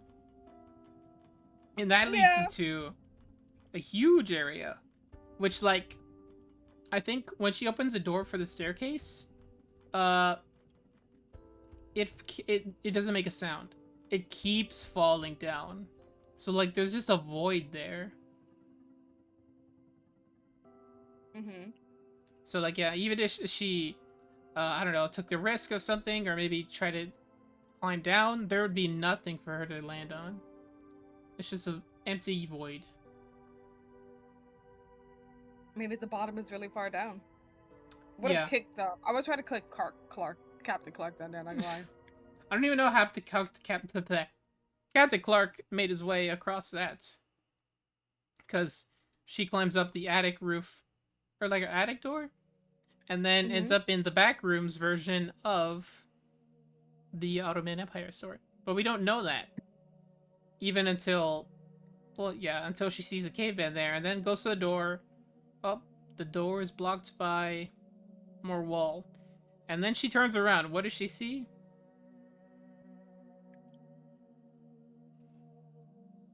Captain Clark is standing by the stairs, super still. And like he looks like a statue. Probably super terrifying frame I've seen. I love it. And just the way, by the way, love his design so much. I love the actor who played Captain Clark. Yeah, it's a really tall dude, right? Yeah, some really tall dude. He's done this before. Yeah, he was in Alien Romulus, the alien at the end. Have you seen Romulus? No, but I know what you're talking about. That's a really good movie. Go watch it. Or So yeah, bro, honestly, I think statue is definitely the best way to put it, because like with the way he moves, the way he, like his hand reaches out from the trapdoor, it looks a lot like a statue hand or like a fake hand, but it's real. It's real. It's moving. It's after Mary. For, I guess, the eater, or maybe because Clark was attached to the therapist, he is also attached to her. Who knows? yeah, who knows? So yeah, this is where, and the caveman is there. He's hooked up to the speaker thing and a bunch of fire extinguishers. And so Mary gets, like, now it's like, okay, there's nowhere to run without facing this thing. She understands it's time to fight, and then gets out the coat rack, and this is where we get a closer look at him. And like, he looks so cool. It's so like, it's absurd, right? Like, imagine this tall pirate dude chasing you. Like, it's both silly and scary. Yeah. Okay. I just, oh god, I love his design so much. When I It's saw really it, good. I heard people say, "Oh, the design of Captain Clark is kind of stupid," but I was like, "No, his design is It's perfect. effective. No, it's very effective. Mm-hmm. It's so effective. It's so unnerving, and it's, you know, I don't know. I think it's good. I think it's good too. It works as a good, like, something that looks terrifying, something that looks distinct, and something that someone, if they were to look at it, they would be like, this is, like, okay. So, like, I feel like, I don't know, maybe sometime later, maybe sometime down a few years, people are gonna recognize this thing from the Backrooms. You know, like it's unique, it's effective, it's something that if someone were to look at it, be eventually be like, that's the monster from the Backrooms. You know. Yeah. So like in aiming for a unique creature, I feel like they nailed that exceptionally well with Captain Clark. Yeah, for sure, for sure. Mm-hmm. I'm sure They everybody nailed who it. watched this movie, they're all thinking, "Oh, it's gonna be the funny, the silly bacteria dude." Nope, we got something that's probably worse. And very creepy. Very, Very, very. very creepy. But it has a weakness. The peg leg made by Ottoman Empire cheap furniture. And that's what Mary uses to her advantage by breaking the peg leg and makes him fall. And then she runs into the caveman, setting off the fire extinguishers. I guess maybe that's the way to deter any entities or still lives that they find Mm-hmm. for async. So then Mary goes and sees it's all connected to this hole in the wall. Then she runs to it, but gets knocked down by Clark, and then the way their like skin feels, it feels like fake, but also like a living thing. It's so interesting. Mm-hmm. Yeah. So then she uses, what does she have? The concrete stone of her childhood home. I feel like that was a really good setup. And it's also like an interpretation of her letting go of her past finally. Mm-hmm. She's letting go of her past um to save her life. How to save a life. She uses that to deter Clark enough to get to the thing and then get through this very thin hallway. And and the Clark doesn't stop. He still goes after her, but she pauses and looks at him. I think this is just her trying to like just try to get a sense of what this thing is. Like the way she looks like, huh? Like almost low-key interested in what she's seen before her. Because like not Mm-hmm. many people could just encounter a still life. Yeah. So she keeps going, and I thought this was gonna be set up as uh, Mary's gonna be fighting Captain Kirk, and then at the end of the day, here comes Async rolling in guns ablazing, take out Captain Clark with a karate chop. No, they run into her accidentally. She Yeah. just so happened to find the caveman, just so happened to find where they set up their thing, and then just so happens to run into them when they spray her with uh fire extinguisher. So like Yeah. that's a good twist, I think, because I thought they were gonna save her and then bring her back. No, they run into her accidentally. That's And pretty. they're scared of her too. They're like, what is that? Yeah. Yeah, then they I bring like her that. to the threshold. And seeing this in theaters, seeing the threshold like in a cinematic way is so surreal. It was so cool. Yeah, it was. It was so cool. Who got bit? I wonder, and maybe he doesn't have to do this, right? But could you imagine if we get a POV of them bringing Mary in as a video for Kane to post? So, like, their perspectives. Wouldn't that be the sickest thing ever? No, actually, wait. I had a moment of thought. I was like, wait, no, no, that would be kind of sick. That would be so sick. We could get, honestly, just post the full scenes of the found footage on YouTube. That would be as clips. That would be worked so well. Found footage number, I don't know, 4. Found footage 5 could be what Bobby took. And like Mm-hmm. do that. He has like I so hope he does. much. He could totally like tie this into the series. I think that would be really sick. That would be sick. I heard that he will be making more of the movie though, what I'm really excited for. I'm excited for whatever he does on YouTube, whatever he does for more movies.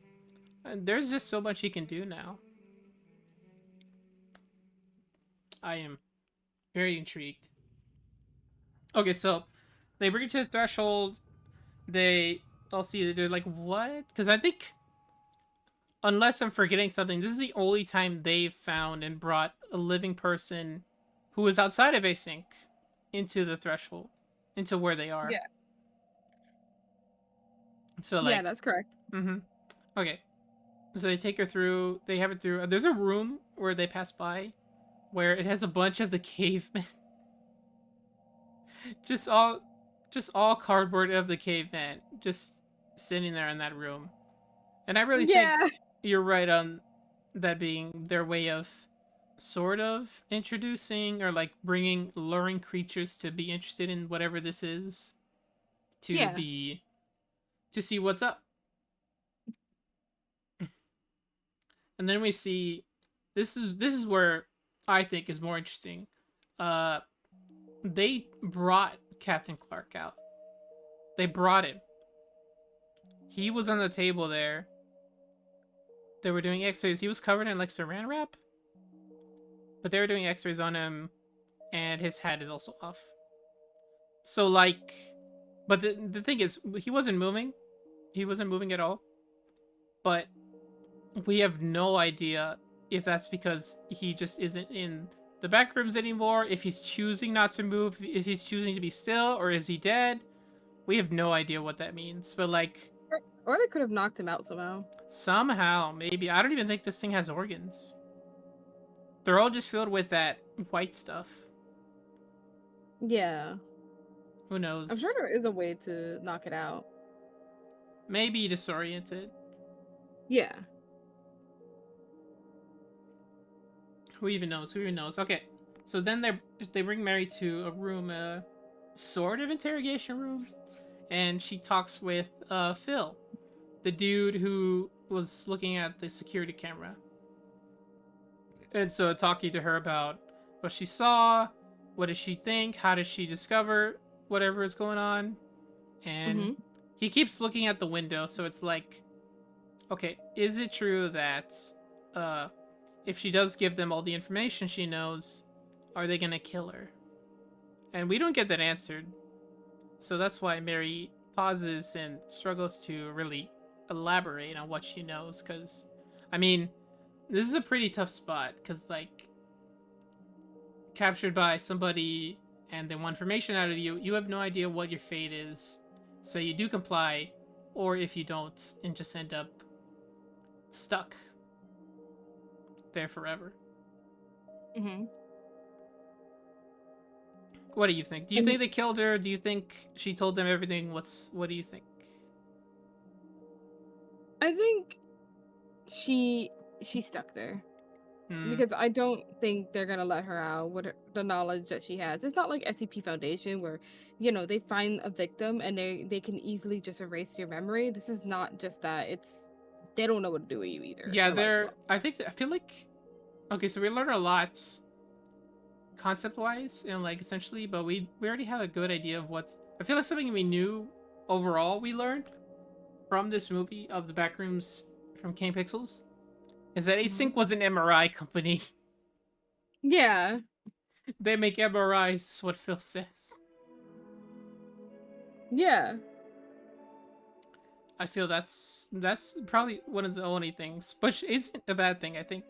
Because, like, there's so much mystery, there's so much unexplained, there's so much not elaborated on. That being one of the only bits I think we learn at all of this universe is that ASIC makes MRI machines. I feel like it's the only thing I get picked up on for being new information.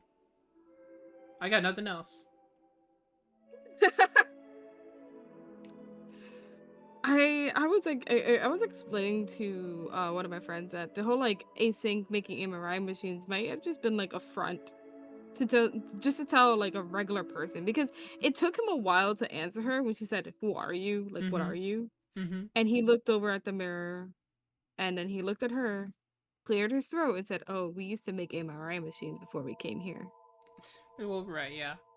Yeah. So I was like, that can't be the truth. Yeah, that can't be the truth when they're all in hazmat suits. They're all doing their own thing. They made their own portal. Pretty like honestly thought ASIC was gonna follow her in, and they beat up with them in the back rooms, like through the null zone in Clark's store. That's what I thought was gonna happen, but it didn't.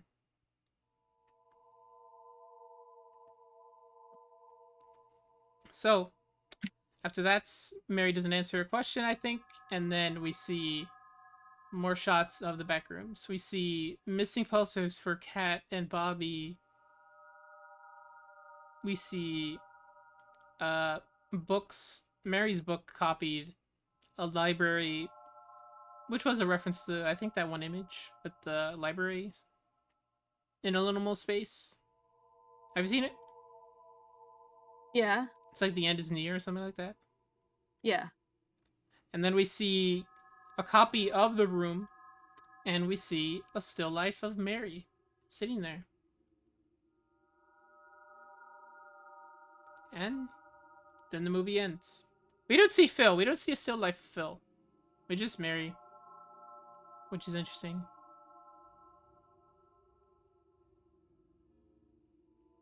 I think it's just because maybe Phil has a still life. We don't know that. Well, yeah, we're just not there. But also, Yeah. you know what we don't also see? What? A missing poster for Clark. Ooh, yeah. Yeah. No one remembered him.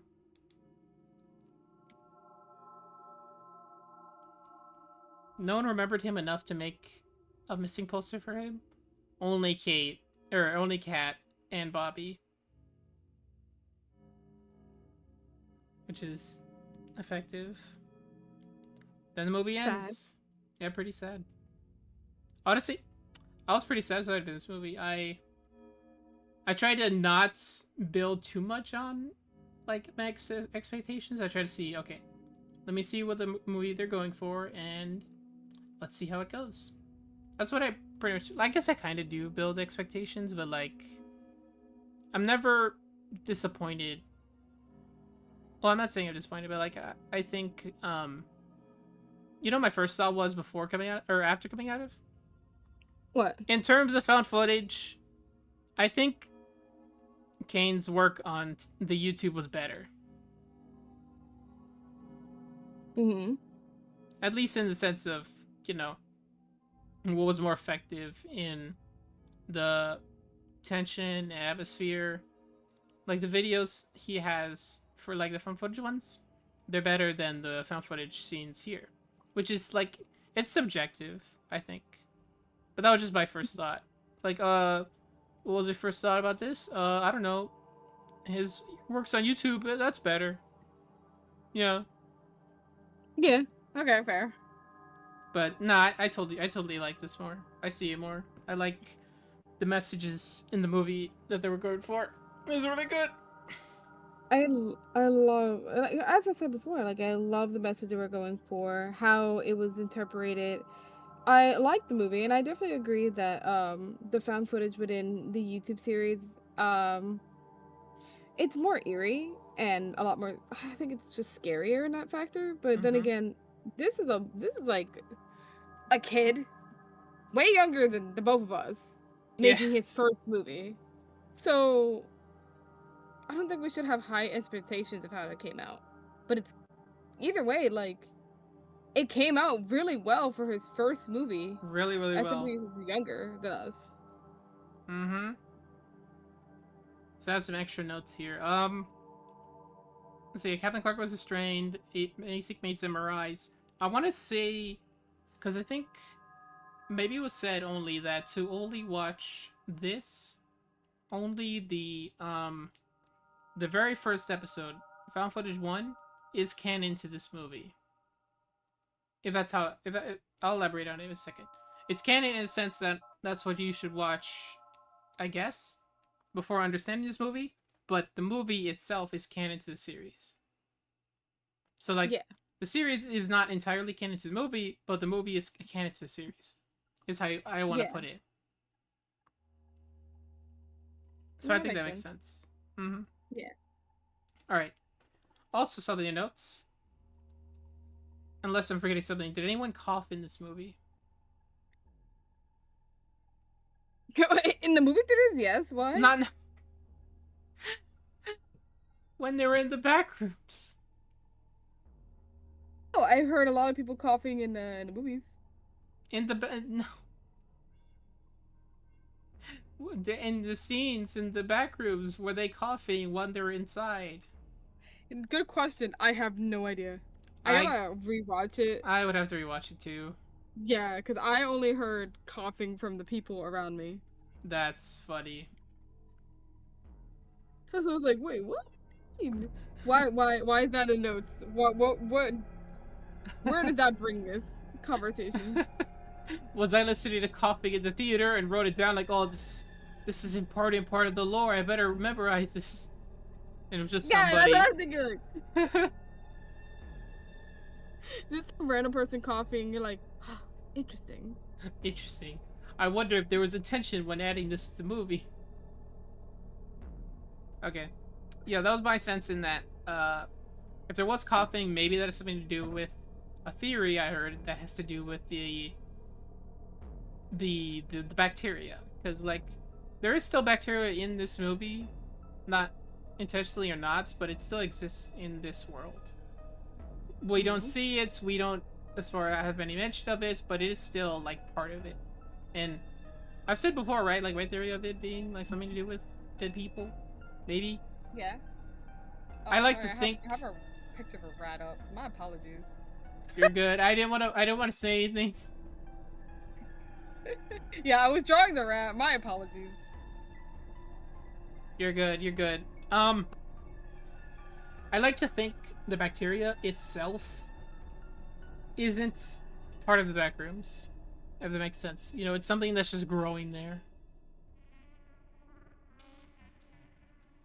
Yes, I actually agree with that. It is just something that's growing there. So, like, it's unrelated to still lives, it's unrelated to how it memorizes things. It's just something that, with whatever atmosphere the Backrooms has, it's something that's festering and infecting it.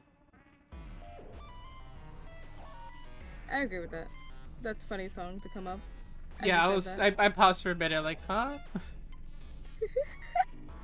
Okay, so that's really great movie, really interesting stuff. Like, everything. What are your scores for it? What was it? What is your score for the movie? Who does the score for the movie? Yeah, like if you would have scored it. I don't know.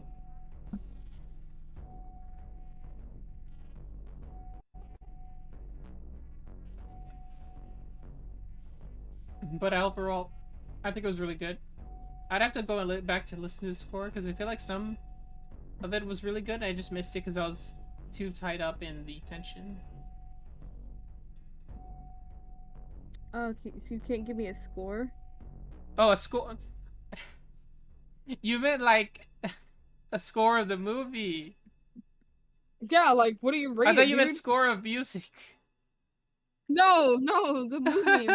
What is your rating? I think, I would say give it like an 80%. Maybe 85. An 85? Probably an 85.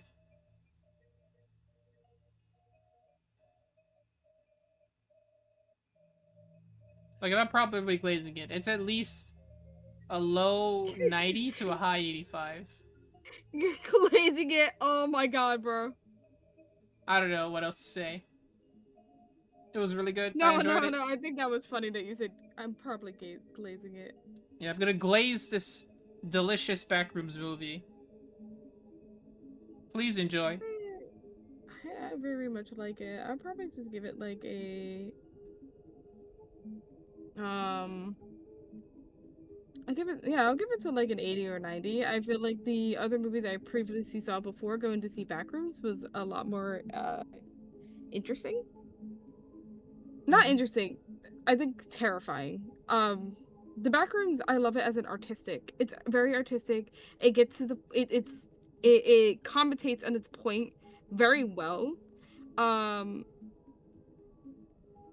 it doesn't shy away from these kind of interesting, like very dark topics, and I like that.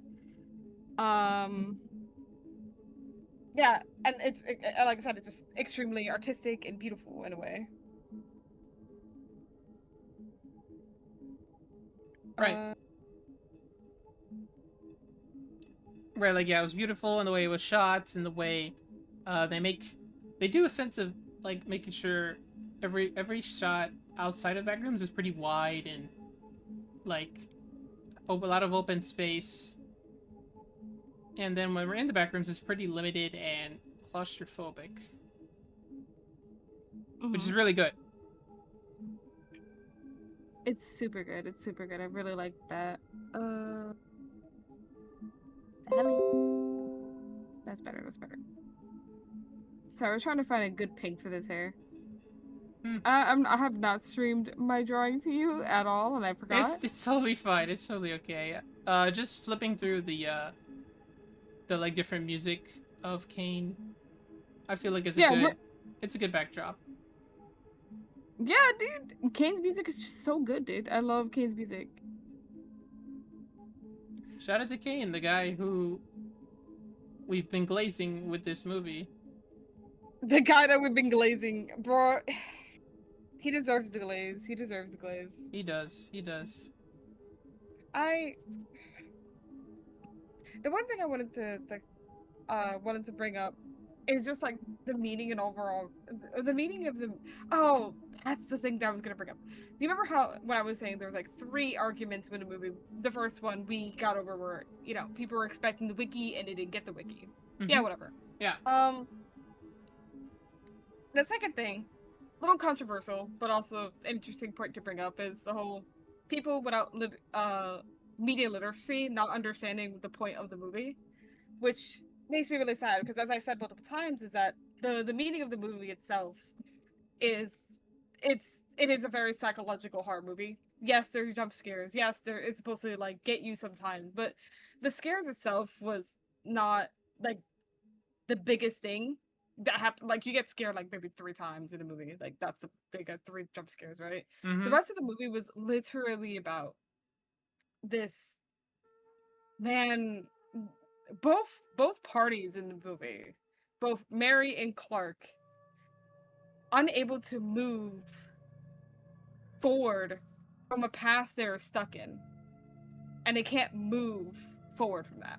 Right. But one person is not willing to move because he likes where he is. He's not willing to change. He doesn't want to change. And one person is willing to change. She is looking for a reason to move forward. And she found that reason where Clark was just eaten away, like metaphorically and actually physically eaten away by his horrible life choices. And I think that's such a good meaning in the movie because I love Mary and I love Clark. I think both of the actors who played Mary and Clark did an amazing job.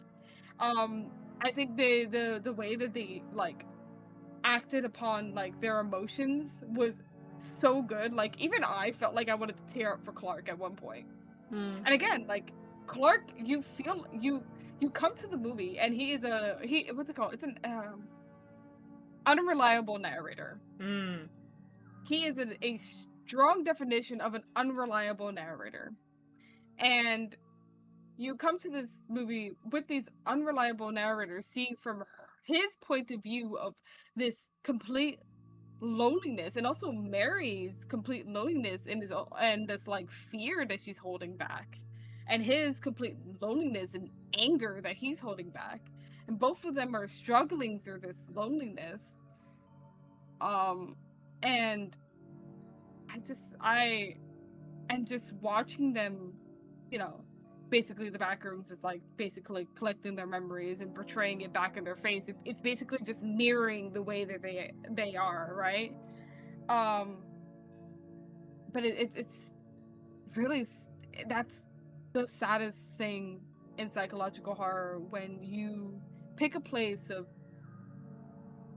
unimaginable horror and you mirror back human expression and human like emotions, human memories, and it mirrors back in its most terrifying way ever. And I think that was one of the most beautiful things ever in the movie, and that's why I put it such a high scale. And I think when it comes to people nowadays, I'm talking about younger kids who really don't understand how to read media.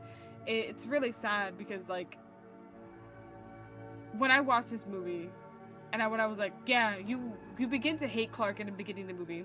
You dislike his actions. You see how angry he is, how he doesn't understand what he's doing, why he did this, and at the end of the movie, you are sympathetic and understanding, and you're like, wow, this is a lot of people of my age are like, wow, he's very relatable. And so is Mary. She's also very relatable to many other people, and I think they're very relatable. Compared to like Kat and Bobby, you know, they're Kat and Bobby have a wonderful relationship with each other, but we don't get a lot of scenes with them to really relate to them a lot. But we do very much love Bobby so quickly that when he True. died, everybody was like, no! True. But like, either though, we didn't like form a connection like we had with Clark and Mary compared to Bobby and Kat. Mm-hmm. We I still love them though. They're such a cute couple. You can tell that they're a really cute couple. Yeah, they're nice. I like them. But I think like nowadays people just truly don't understand psychological horror, and that's kind of like the saddest things right now. Mm-hmm. Because you get so much from it.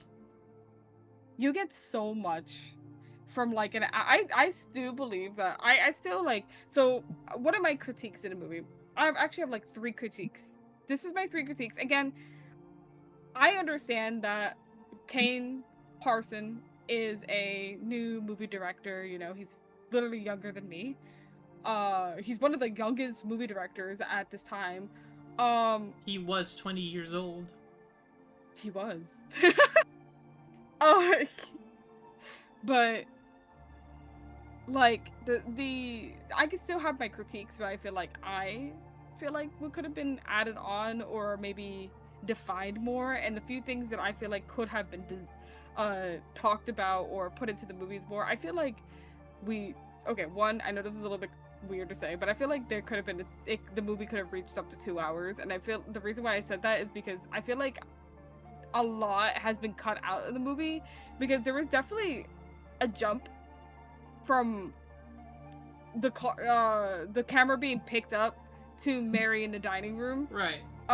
There was definitely like a lot context missing there, but you still got to understand what context to put together. Like, don't get me wrong, there's still a lot of context we were able to put together. But there still was a jump that I feel like 30 minutes or maybe 20 minutes of the movie has disappeared, and with that missing context, there's just a lot of puzzle pieces that don't seem to connect very correctly, and a lot of questions that are still out there. So I feel like the movie could have maybe reached a little bit of a longer watch time. Maybe it was done intentionally, and that's perfectly fine if it was done intentionally.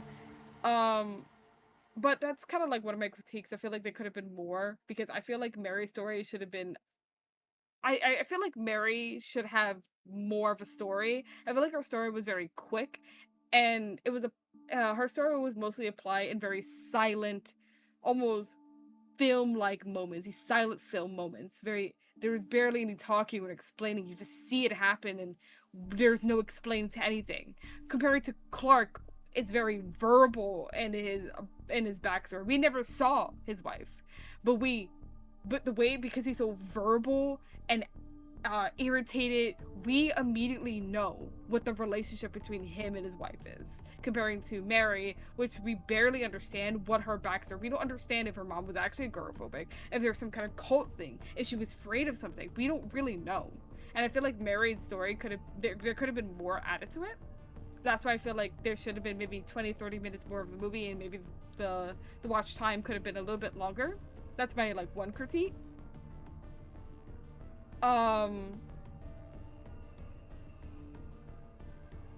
My other critique of the movie is had a critique. I forgot. You're good. I think that's just all just combined to just needs more timing. I needs more character I wouldn't have building minded more time, yeah. and a little bit more time with maybe Bobby and Kat. Yeah. Not gonna lie. We needed more I would of have loved to see them. more. I would love to see more of them, but like honestly, I feel like we were missing so much, you know? Mm-hmm. But that's like my few critiques. I feel like that's pretty like it's not like that crazy of a critique though. I feel like everything else is pretty much perfect. Yeah, As I I said, agree. I love the way the movie is. Oh my god, cinematography word. True. It's beautiful. The narration is beautiful. The story was Mm-hmm. quick. As I said, the story has missing parts to it, but even if it was quick, and the one thing that because it was so quick, so a lot of people think that the story falls kind of flat. I personally don't think it does, but a lot of people do feel like the story falls pretty flat, and I feel like it could have built more if we added more time and more character development with Clark and Mary and understanding their purpose with their past and Bobby and Kat, you know. Yes.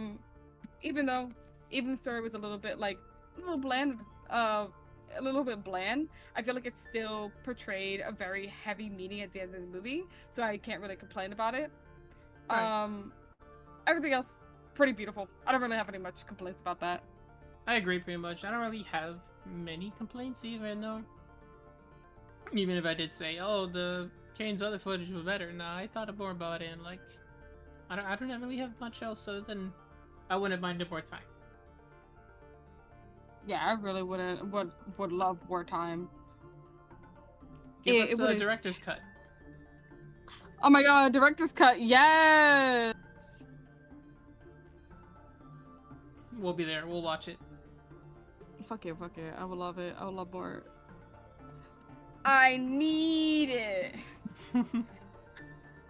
Honestly, I very much need more of that because it's such a beautiful movie. I personally just can't stop thinking how actually beautiful the movie is. Very beautiful, yeah. And I think we're done. I think we've talked all that we could. I think we are. I'm not done with this drawing yet, but you wanna come look at it? Yeah, sure. Wait. I gotta.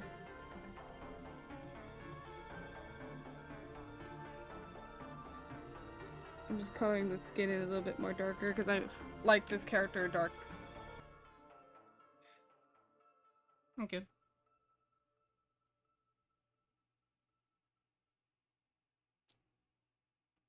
Cool. Oh my god, I forgot something. I forgot to turn this on for like 2 hours. Whatever. It's forgotten. But that's what I've done so far. I'm not sure if I should keep the middle parts white or should I like color it in. No, that's nice. I like it. I think it works because they're all white and they're all like the same thing, being separate from the colors, which is outside. Maybe I could just add like a light coloring. Not anything like just like the boxes are light colored, not anything too crazy. Yeah.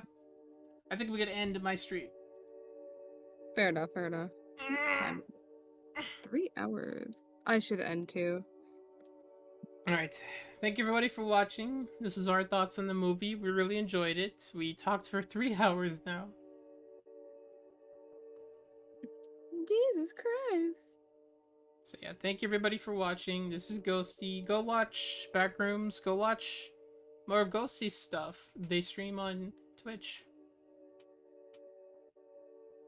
Well, you're not streaming on Twitch? No, yeah, I'm telling because I'm gonna upload this to YouTube. Oh. Yeah, I am streaming on Twitch. But go watch Ghosty on Twitch. And thank you all for watching. Bye. Bye bye.